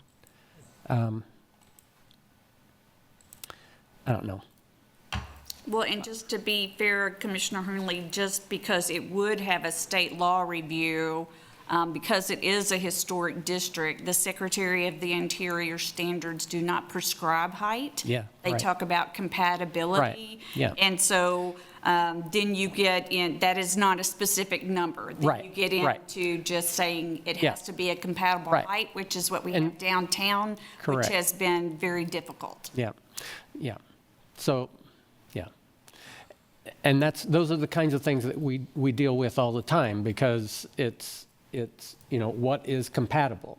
Right. And if it's not a specific number, then compatibility becomes Subjective. more of an evaluation on a visual and a personal and a kind of a different set of standards. It's not numeric. But numeric ties things into specific numbers that always aren't necessarily better. So, I mean, for instance, 48 feet, if we still allow a 5-foot parapet, it's 53 feet. So it's shorter by 2 feet than the Polar building, but it's not really 48 feet, it's 53 feet. I think that's the argument as to why it's 48 and not 50, because if you go 50 and then you add it, then you're really looking at, Yeah. Right, and this would be to the top of the parapet. It would only be equipment and penthouses for elevator shafts and those type of Oh, appurtenances. that was not clear in what I understood See, in the that's what I'm- language. Right. See, it's total height, and the development code and the way we measure height is from grade to the tallest point of the building, which Right. includes the parapet, but you can exceed that height with things that are mechanical or, The development code it talks about parapets being able to be 5 feet above the building height, and it doesn't say that is just a mechanical screen. okay, let's, That is at,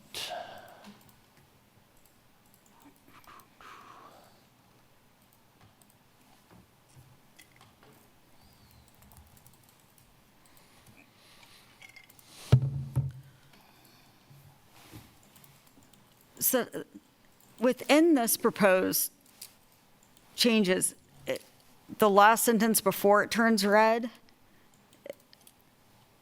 rooftop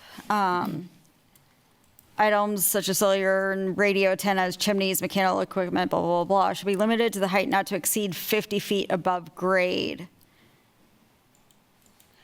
and you could incorporate that language if you want to choose the 48 and then, Well, that's how you're proposing it. Like, that is how you're proposing it. It's that sentence, and then it would transition to if a lot is larger than half an acre.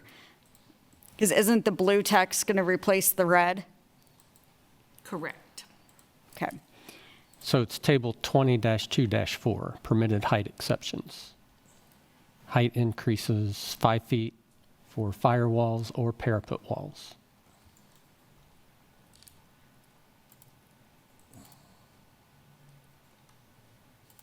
And what page is that on? PDF page 32, actual page in the document is it. page Thank 9. you. Yep.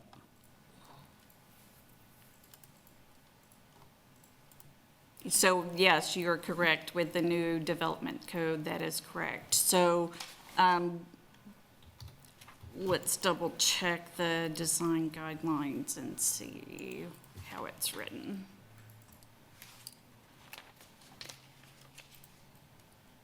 So if it's not, so like if there's an elevator shaft and it is 10 feet above that roof line, that would put it, so even at a max of 48 feet, it would be 58 feet, which is then taller than Polar.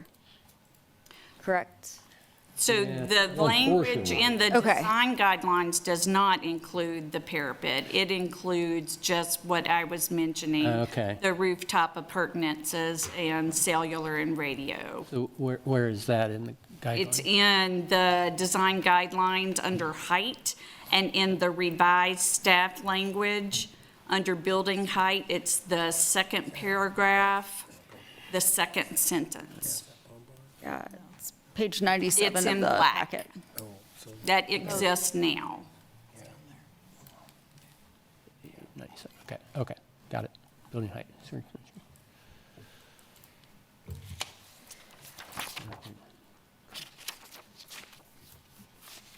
So that probably would be a good thing to, so this doesn't use the word parapets anywhere. No, it does not. So that, I think, would be worth looking at as a cleanup. And if it doesn't say it and doesn't limit it, then what does limit it? And so would you then want to say, however, no structure shall exceed the height maximum of 4 stories and 48 feet tall, including the parapet? Or do you? Well, mechanicals still get 10 feet. Yeah. That's what. Yeah.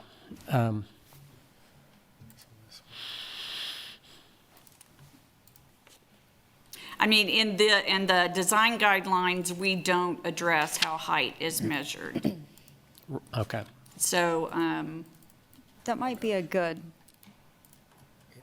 if we want to include that in the discussion of height, we can certainly do that, if that's your recommendation for. So I'm wondering if the applicant is the 48 feet in the design, is that to the top of the parapets, or is that to the roof deck? It's currently to the top of the parapet. Okay. The design and the height that we have, I verified with Chris. Okay, good. Okay.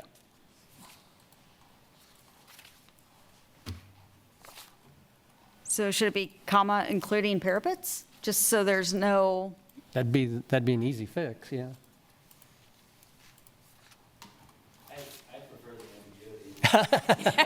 I would prefer that it not say 4 stories. I'd prefer that it said 50 feet, and then you could get an extra story if you wanted.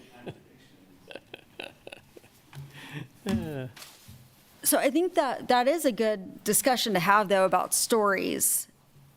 To your point earlier of being able to squeeze in additional units.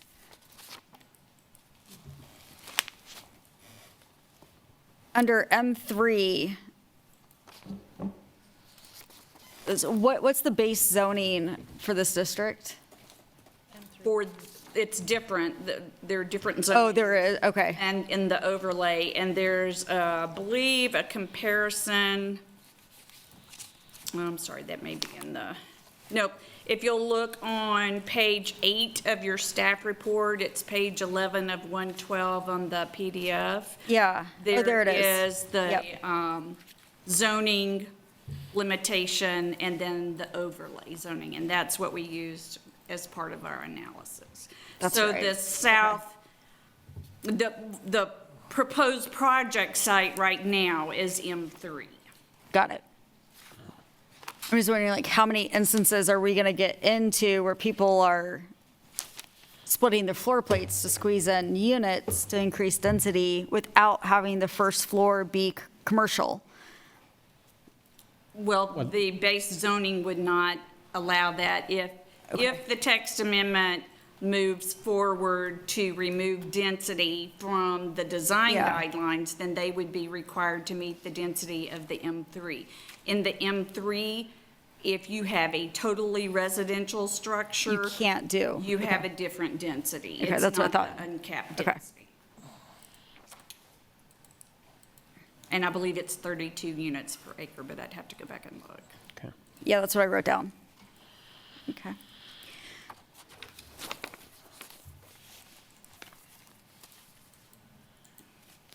So Stan, if you wanted to make this more generic, what other text changes would you want to evaluate to make it more generic and less specific? Well, that one in particular just said height maximum of 48 feet, including parapets. Okay. That would, I mean, maybe it'll become somebody who wants to put in a 3-story building that's 48 feet. I mean, what would it matter if they wanted to do that? I guess they could, couldn't they? Because it'd be 3 and 48 maximum. Okay, Yeah, as long as never we mind. meet all the other criteria. Yeah. I mean, really all we should care about is the height. Right. Doesn't matter if it's 4 stories, could be 4.5 stories. They could do a half level down. So to make it more general, do we remove the height maximum, like remove the stories, just say height maximum of 48 feet, including parapet? It'd make me happy. Yeah, I think we should do that. Because I do get what you're saying. And guidelines, I'm all for being just specific enough, but being general enough, like, Yeah. General enough to allow them to live for a while without edit. Yeah. yes, Allow the appropriate developments to proceed. yeah, And absolutely. if staff can intervene for one moment, the reason the stories are included is because from an architectural standpoint, when you're looking at compatibility, even if the height of a 50-foot building is only 3 stories, when you think about window placement and size versus Oh, the fenestration. there's a compatibility issue, and so that's where the stories came in. They're also in the downtown plan. Yeah. The consultants for the downtown plan thought the stories were important for compatibility with the overall mass and scale. And so that's why they're included here, but if it's your recommendation to take them out, that's, up to you. Well, I think the original text, prior to any amendments, that was the intent, was to make it very general. There was kind of very clear-cut height regulations on there, and then the previous amendment was made to allow for the developments at 8th and Penn. And we're proposing this additional amendment that's kind of specific for this development at 9th and Delaware. And the applicant admitted, if any future developments, unless they already fit within this as we add more amendments, the criteria actually, in my opinion, becomes more strict. Unless for every proposed new development that's going to be similar in nature is going to require its own amendment, or a striking of the previous amendment to add a new amendment. And that's a ridiculous way to do this. Yeah. It is. I agree. I feel like by removing the use and removing the density out of the language, we've opened it up a lot. But we're restricting the overall height because that's what we're concerned with. Right, Not over becoming more dominant than the Polar building. right. And that's what the community was the most concerned about, was the height relative to the Polar. They even said, if a property in Zone 3 is developed with at least 75% residential unit, prescribing that use, this wouldn't meet that either, because it was only closer to 70%. So removing the use and the density, I think makes all the sense in the world. Because these were made before the development code. And so they were trying to address things that didn't already exist. And now those things now exist, so it makes sense to remove them from this and just really focus in on height and compatibility, considering the Polar. So, And it's not just considering this project, it considers the other projects that have been built Right. in the area. That's Yeah. where the 220, Yeah, that's where all these numbers came from. yeah, so I think that, And I guess while I'm at it, the first sentence, the maximum of 3 stories and 40 feet, why does it say 3 stories? Why isn't it just 40 feet is the maximum? to follow the development pattern of the district, but I assume. Right, and Yeah. that goes back to that conversation about the mass of a three-story building versus the mass of a four-story building at the same height. And also just to help people have an idea of what the height is. And in the original, if you go back to just, if you take that out and you just have whatever number you land on, then you have to realize that that is for the entire district. Yeah. And over along Pennsylvania Street on the west side, those may not be appropriate heights because you have residential right behind them. Right, but the maximum is still 40 feet, right? 3 stories and 40 feet above grade, yeah. Yes. So, I mean, the issue of, I don't think you can, in my mind, the issue of 3 stories and 40 feet is a misconnection, because designing something that's 40 feet tall, it's going to be the same height regardless of how many stories are inside of it.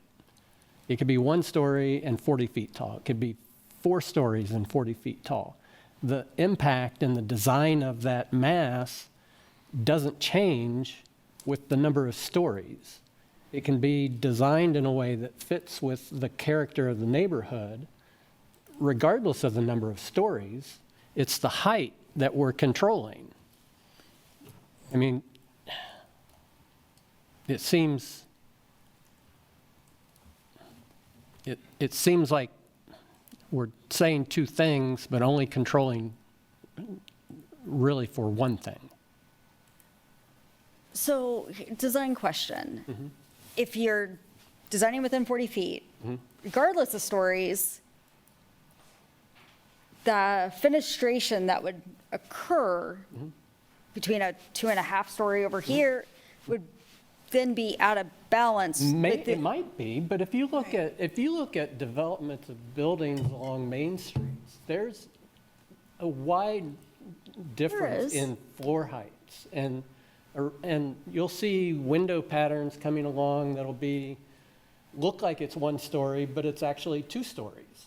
Right. I mean, it's a common historical design approach, is to combine floors and fenestrations to look like 1 story instead of 2 stories. Correct. And I would argue, if I were the architect submitting on this, that because it says it shall have a maximum,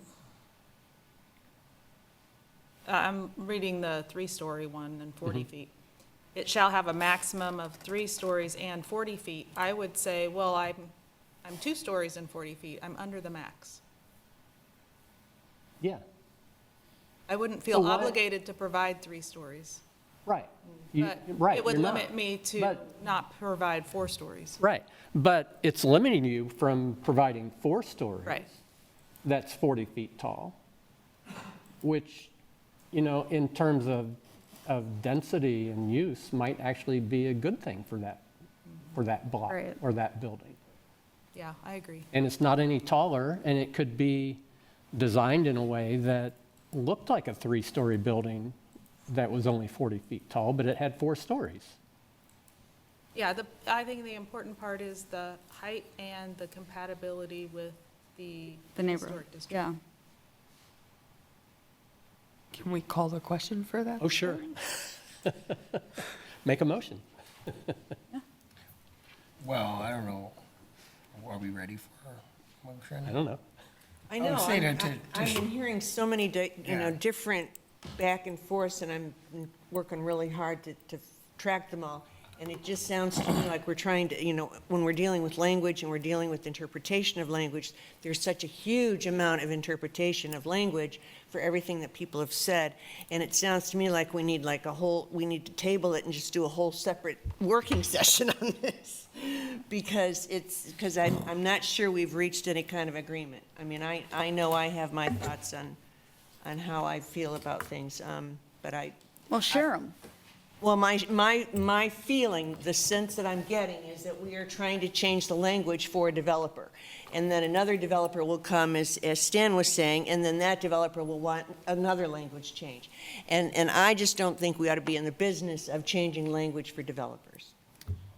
And I agree that it was proposed because of that, but I also agree that it is a necessary, helpful change that will allow us to, the commission, to review any proposal that's put in front of us if we make the language more brief and more general in the right ways, and keep the specificity that we need so that the historic district is respected. So do you feel Pat this would like- proposed language, does that? I think If we some of it remove does. the stories, I'm all for that. Please So have a remove height. reference to stories and obviously keep the height Yeah. prescriptive, but remove all reference I think of there's number of enough other stories. guardrails out there about the stories. Can we make the height permitted, that very last sentence, the height permitted with any development will be determined based on the building's design and the compatibility with the massing and scale of other developments in the area? Can we make that like bold, like that like needs to be the crux of this? I mean, I think Pat has. yeah, go ahead. Just want to just draw your attention to it's page 13 of the staff report. You know, this redevelopment zone and the planning document, something like 84 pages, right? They forecasted how this entire area could be redeveloped. After this property at 9th and Delaware, there's one more place to develop. This redevelopment district is owned by Tony, Matt Gilhousen, Adam Williams, and Cody and Simon Bates. Those are the only stakeholders. There's one more place, and it's Kennedy Glass and next to the Quonset hut. Yeah. One more domino is going to fall in the near future. I can tell you, just looking down Pennsylvania Street from the south, Matt Gilhousen has poured it on at Caramello's Tacos. He's fixed up the next two Quonset huts, or next two warehouses, poultry building, cider, Bon, Penn Street Lofts. There are no other things on Pennsylvania. This is the one spot on Delaware, and you can't do much without parking, so that parking lot's not going anywhere. Across the street, maybe the annex gets redeveloped one day, but it's actually the highest cash flowing property in the district. It's the Quonset hut, which Tony's got plans for and he can't demolish because he's already set it in motion for historic designation and improvement. One more spot. So your policy decision is a good idea. You guys have to act on policy all the time, but it's a policy of one. unless they sell. And I can tell you that this is a lot, they could sell, but Tony doesn't tend to part with his properties, and I can tell you he's already got plans for Kennedy Glass, and it's going to require text amendment change, probably going to cause a comp plan change. You know, it's going to go big, and so we're going to be back. So I would just caution you about diving too deep into this policy argument. I respect that you guys have lots of ideas and needs as a board, but I can tell you that just from a developer's attorney perspective, and I've represented everybody in that district, you're not going to see many more, maybe one. And Thank you for that. staff would like to also, you know, I know it feels like we're changing it for every development that comes up in this district, but you just heard that litany of lists. We've only looked at text amendments for 2 properties. Well, 3 if you count the Polar, but all those other things that redeveloped on Pennsylvania Street, including a story and height increase for the Lawrence Beer Company, all met the guidelines. We didn't do text amendments for them. We didn't have to do anything for them. When you introduce things like affordable housing, you do have to have larger structures to accommodate the density that you need to make the numbers work, which is why we've had text amendments for 8th and Penn and now for this project.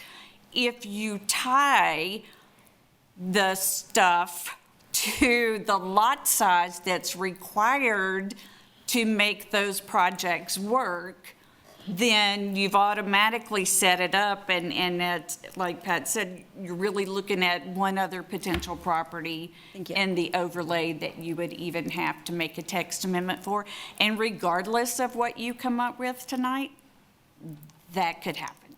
Yeah. You could generify everything down to A, B, C, D, and 6 months Yeah. from now, a property owner can make a request for a text amendment. There's no, The city commission approves it and can strike words or lines or add. Yeah. things, so. that's Yeah, correct. Okay, so I think make it, I think simplify. I would be okay as is. I would prefer it to be the maximum of 40 feet above grade limitation. However, no structure shall exceed a height maximum of 48 feet, including parapets. I totally agree with that, yeah. So take the two references to stories out and add including parapets on the 48 and call it a night. And I would move that. Thank you, Stan. I would second. Sweet. All those in favor? Aye. Is there, Aye. okay, all those in favor, say aye. Aye. All those opposed? Nay. So our recommendation to the city commission passes 7-0. No. Oh,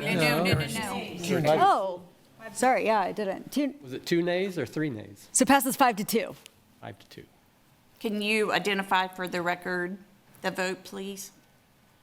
5-2 with Commissioner 2. Cunningham and Commissioner Klein opposed.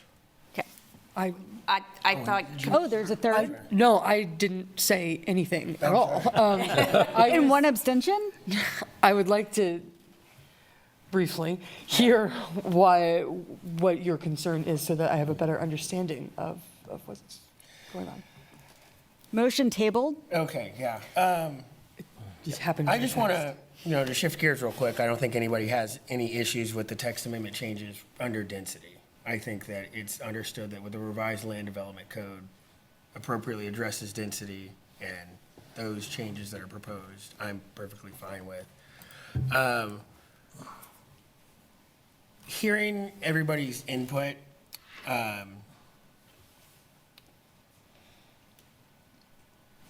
don't come at this from, the knowledge or point of view of an architect. And I think the text, the previous amendments that have been made and then the amendments that have been proposed for the building height get a little unnecessarily in the weeds. And in short, that's my opinion. Just kind of understanding that the motion will pass and just kind of, just putting my name on the record, really. I don't have a proposed solution or changes to the text beyond what I think we've agreed on with Stan's recommendation of removing the stories and then adding 48 feet plus parapet. And so that's, yeah, I don't have anything more to kind of add to the discussion. I just think that really it gets so unnecessarily complicated. And I expect that we're going to see this topic for an amendment come to us very soon. Yes. So you disagree with the need to change anything, or disagree specifically with what the motion was? I think that, at its core, having these design guidelines there is, this was a lot of input by the consultant firm that came together, all of the public comment, that came together to design these. And in essence, I agree with John, making these amendments that I agree with you that I perceive these amendments to be made to be developer friendly. And the original text, I think, should have been maintained. I obviously wasn't on the HRC commission when the previous amendments were added. I probably would have been opposed. I am opposed to those additions now, even though my opinion on that doesn't matter. And I don't think it's appropriate to make these additional amendments, regardless of what the text of the amendment is. Thank you. Yeah. appreciate that. I don't know if that Now we can influences go. your abstention or if you want to vote No, but yea or nay. now I know, so Okay. now we can do the motion. Just wanted to make sure. Well, you I got a mean, chance to speak. I don't think the vote changes. I don't know if the motion has to be done again. I think we should clean it up. Yeah. I think we need a re-vote. So the motion is to recommend to the city commission the text amendment as recommended by staff with the omission of Stories. anything related to stories, and then add after 48 feet, including parapet. So all those in favor?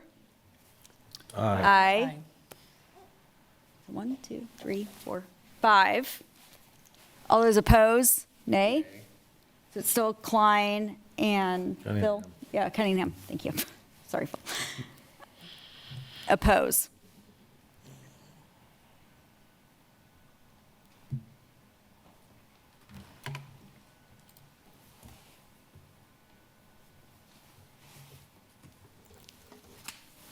All right. And thank you for clarifying the potential of how many more times this can potentially be heard in the near future. All right. Miscellaneous items. Staff does have one miscellaneous item for you this evening. Staff has been meeting with the Lawrence Preservation Alliance, and if you recall, the Historic Resources Commission initiated a review and text amendment to the newly adopted Chapter 22 to be able to clarify some of the wording in the chapter and then look at issues that have arisen since the adoption of the chapter and if there needed to be more changes made to address those issues. It's kind of like a, review what we've done, how has it worked, and what do we need to move forward? Is it fine the way it is? Do we need to make some changes? And certainly there are some typos and periods and wrong wording choices in there that need cleanup. In our discussions with the Lawrence Preservation Alliance, staff looking at the projects that you've had since the adoption of the new code and how this is working administratively, since so many more things are done administratively now, and then also the projects that are coming before the commission. We have a rather lengthy list of, and it's not it doesn't really change the concept of anything, but it clarifies a lot of things.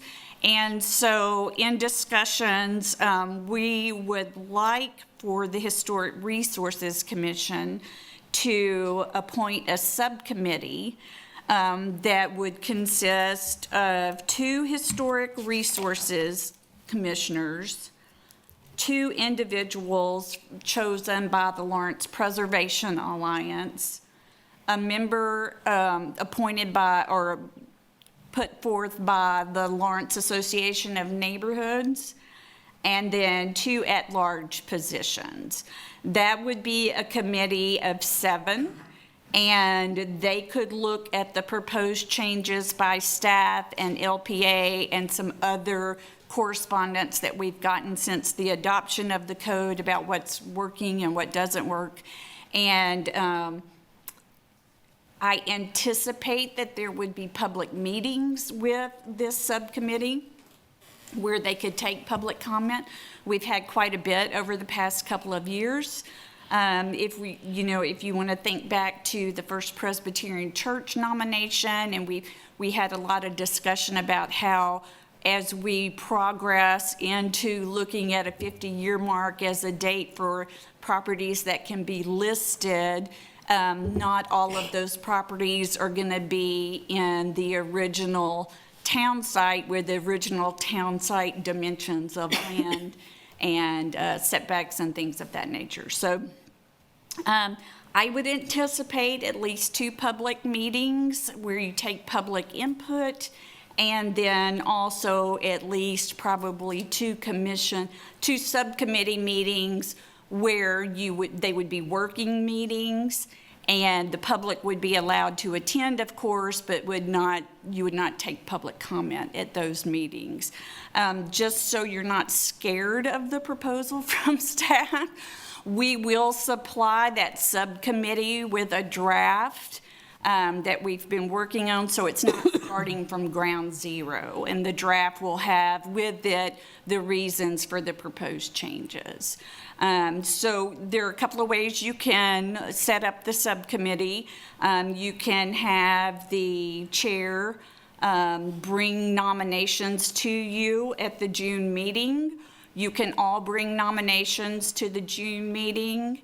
However you want to work the appointment of that subcommittee is up to the Historic Resources Commission. You can, in accordance with your bylaws and Chapter 22, you can appoint a subcommittee as a commission. So that would be staff's recommendation so that we can start moving that amendment forward instead of it just staying in the silo. So can I suggest that we combine those two? And because I think everybody's input on recommendations is important, but also moving this thing along is important.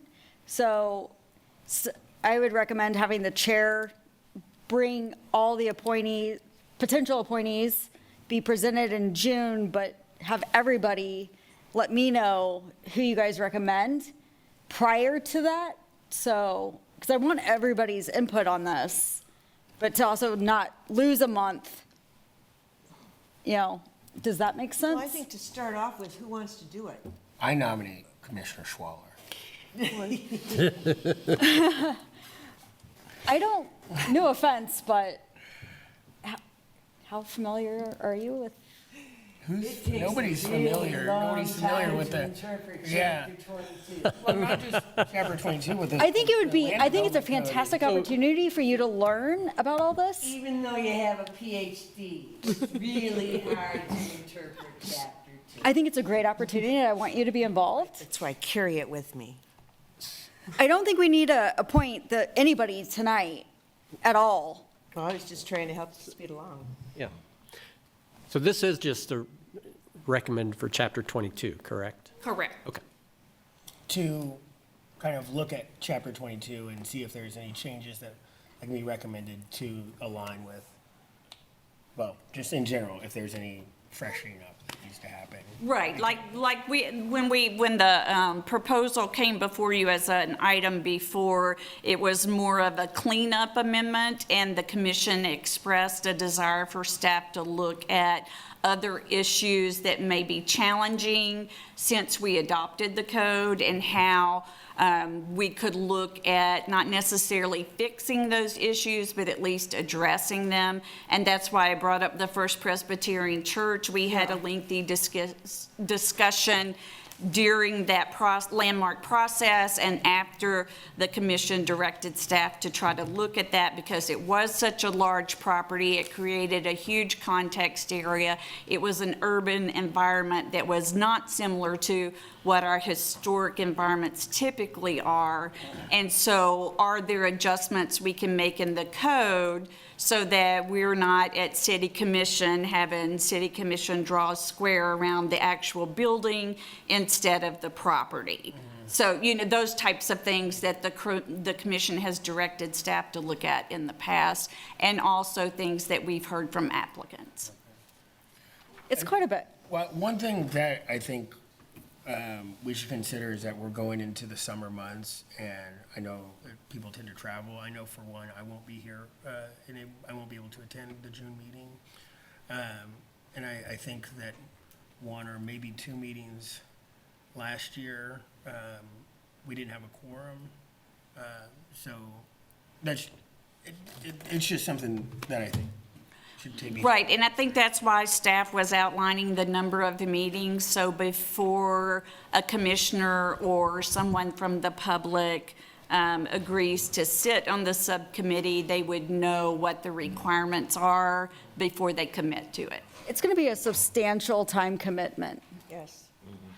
Any way you look at it. It's substantial. It's a shorter learning curve for those who are very familiar with Chapter 22 and how this process works. It's a But great way fresh to learn eyes it. are good. Yes. Yep. As I say, it's a great opportunity. So I think just for tonight, we need to decide on what this process is going to be and how we're going to appoint those people. Or if you're going to have a subcommittee. Okay, so A, yes, we're going to have a subcommittee, I assume, like, Is that? Sure. yeah. Okay. Is Okay. that decided, or is that something that we move and vote on? Yes. You would need to have a motion to establish a subcommittee, and then if you like, you can have the members and how they are chosen in that motion, or do a separate motion. Be great if, not on miscellaneous items, sorry. Thank you, Sam. It would be, I move that the HRC approve a ad hoc committee to review the staff's draft changes to Chapter 22 with 2 HRC reps. well, and 2 LPA, 1 land and 2 at Okay, well, large. then we can put it in one. Go ahead. I was just trying to move a motion. Yeah, and I'm expanding it to include everybody that's going to be on the subcommittee, What she said. I second that, okay? twice. Okay, Thank you. all those in favor? Aye. Aye. All those opposed? Okay. So how are we going to appoint them? Just send your recommendations to me so we can have the recommendations in June? Or do we want to just discuss it in June? Well, I'm not interested in serving, for sure. I'm, Well, yeah, but you might have ideas of who the at-large people could be. We can kind of do. right, right. Oh, so we are, That's what I'm saying. we are making recommendations on the full subcommittee and not just the 2 HRC members that were. Correct. Correct, yeah. That's not how I understood it, okay. Yeah. it's- So I would assume that LPA would They'll find suggest their their own. Yeah. Right, And The- land- and Land's going to land pick their plan. person, but the 2 at large. But I'd also like to see East Lawrence, Elna reps, like 1 or 2, 1. And I'd also like to see University Place be on it. Well, but this is for future, You asked for at-large, right? so I'm suggesting Okay, East Lawrence, 1 rep from East Lawrence Neighborhood Association. and 1 from University. May not necessarily be on land, is what I'm saying. Okay? Okay. And 1 University Place representative. Okay, I just want to make sure you understand that the intent of this is so it goes beyond Yes. Iowa, not what's, so we're looking at what's Well, going to be. I have another miscellaneous I could say real fast. Well, let's finish this I one. know, that's why I'm trying to finish this. I think it would be best if we, well, I think the most important thing is whoever we recommend or nominate, we don't just blindside them. Correct, yeah, yeah. And we make sure that, and we. Well, that's what I'm saying, like, yeah. Again, we want to make sure that Well, anybody the other thing is willing. Is to choose someone like, or to ask Holly Krebs, who's interested in collaborative governance. I mean, she's very, very active and involved in, hearing about what the city. And there's folks who, And there's other, Yeah. and we had Marcia. anybody who has. Right. So that's what I'm saying, send those recommendations, talk to those people, so I'm think not, Well, no, I Yeah. think we ought to put it out there and ask who's interested in being the 2 at-large reps. What staff would recommend is that if you have individuals that are one of those positions that you just identified, if you would reach out to them and see if they were interested on serving on that committee, and then bring those suggestions back to you, back for this discussion, which will be an agenda item on your June agenda. And then you can have the discussion on who to appoint.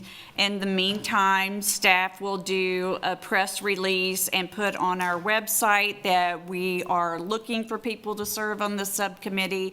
That opens it up to everyone who is a resident of the city of Lawrence, and we can accept those at the June meeting as well.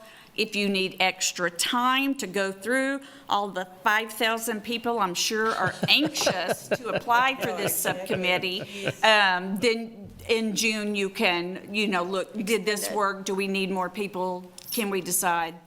But the intent is to try to keep moving forward so that we can make some changes to Chapter 22 to make it more effective. Yep.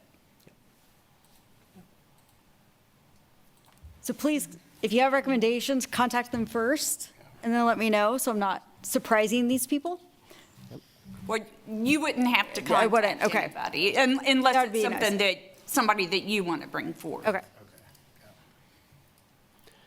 We don't have to make a motion on that, do we? You're just saying. We already voted. Yeah. Well, we need a vote on how this is going to go down, right? If that is the process that you would like to appoint subcommittee members, you would need a motion that defines how you will select subcommittee members. I move that we send recommendations to the HRC chair for review and selection at the June meeting. Is that appropriate? Does that work?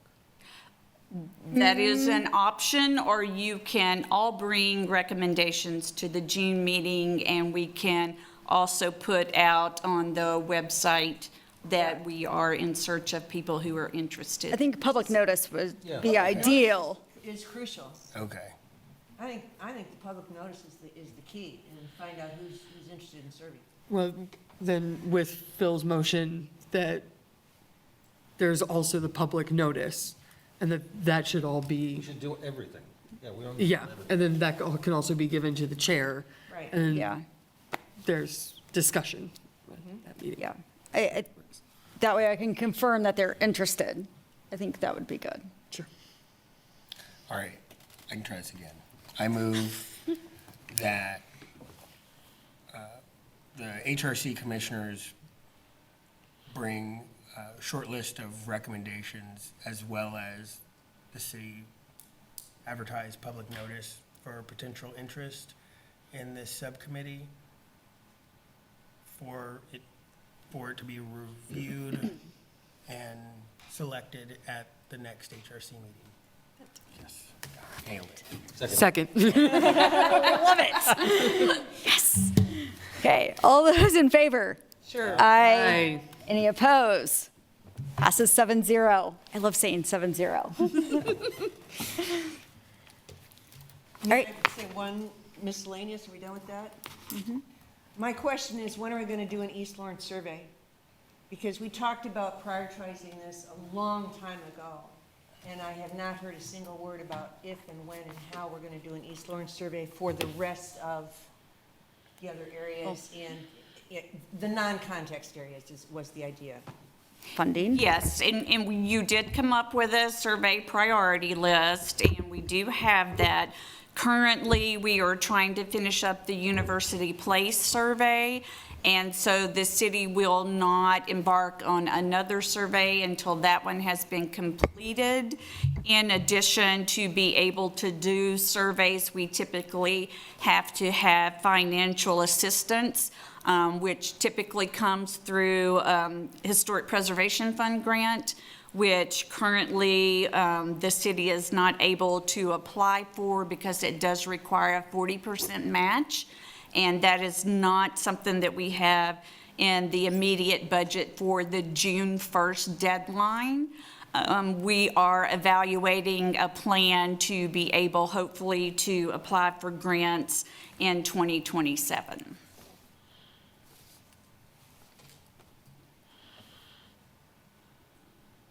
And then staff has one last miscellaneous item, Okay. which is super exciting. Guess what got delivered to the Parks and Recreation and Culture office Markers. today? The Rice and Dow Delmont. Yes, they did. We're in contact with the Rice and Dowdell families, and we're actually putting together a group and trying to come up with the ceremonies on the actual dates of the deaths for both markers. It will either be one combined ceremony, although there are a couple of people on the committee that want two separate ones, so we're still working on that. But we will have a celebration So of a roughly- lifetime. Roughly what dates are people thinking? The current idea is on the actual dates of the shootings. And Each so, of them, or that's what we're discussing right now. Have one on each day or have a combined one on one of the days. got it, okay, And what were those dates again? yeah. I would have to look Was those it up, July but something? well, I can send those to you. I'm blanking, yeah. Yeah. Because the other Go thing. back and read the marker. I thought it was in the spring. Because the other thing I wanted to mention is if we're talking about this July, which would be great, June 10 is the dedication of the Potter's Field markers, Correct. just FYI. So, there's, a lot of, July 16th. and Juneteenth and, there's- And we'll take all of that into Yeah, yeah. consideration. right. I just looked it up. The dates are, Tiger Dowdell was killed on July 16th. Nick Rice July was killed July 20th.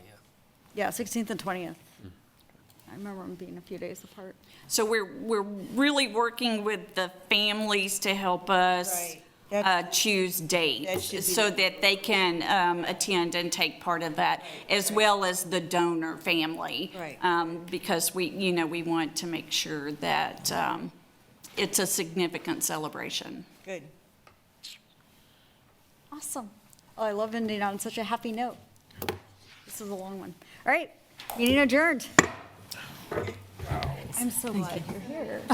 That's very kind of you, thank you. Yeah. Excuse me. This was a tough one to jump Thank on. you. Yeah, you were thrown into the deep end.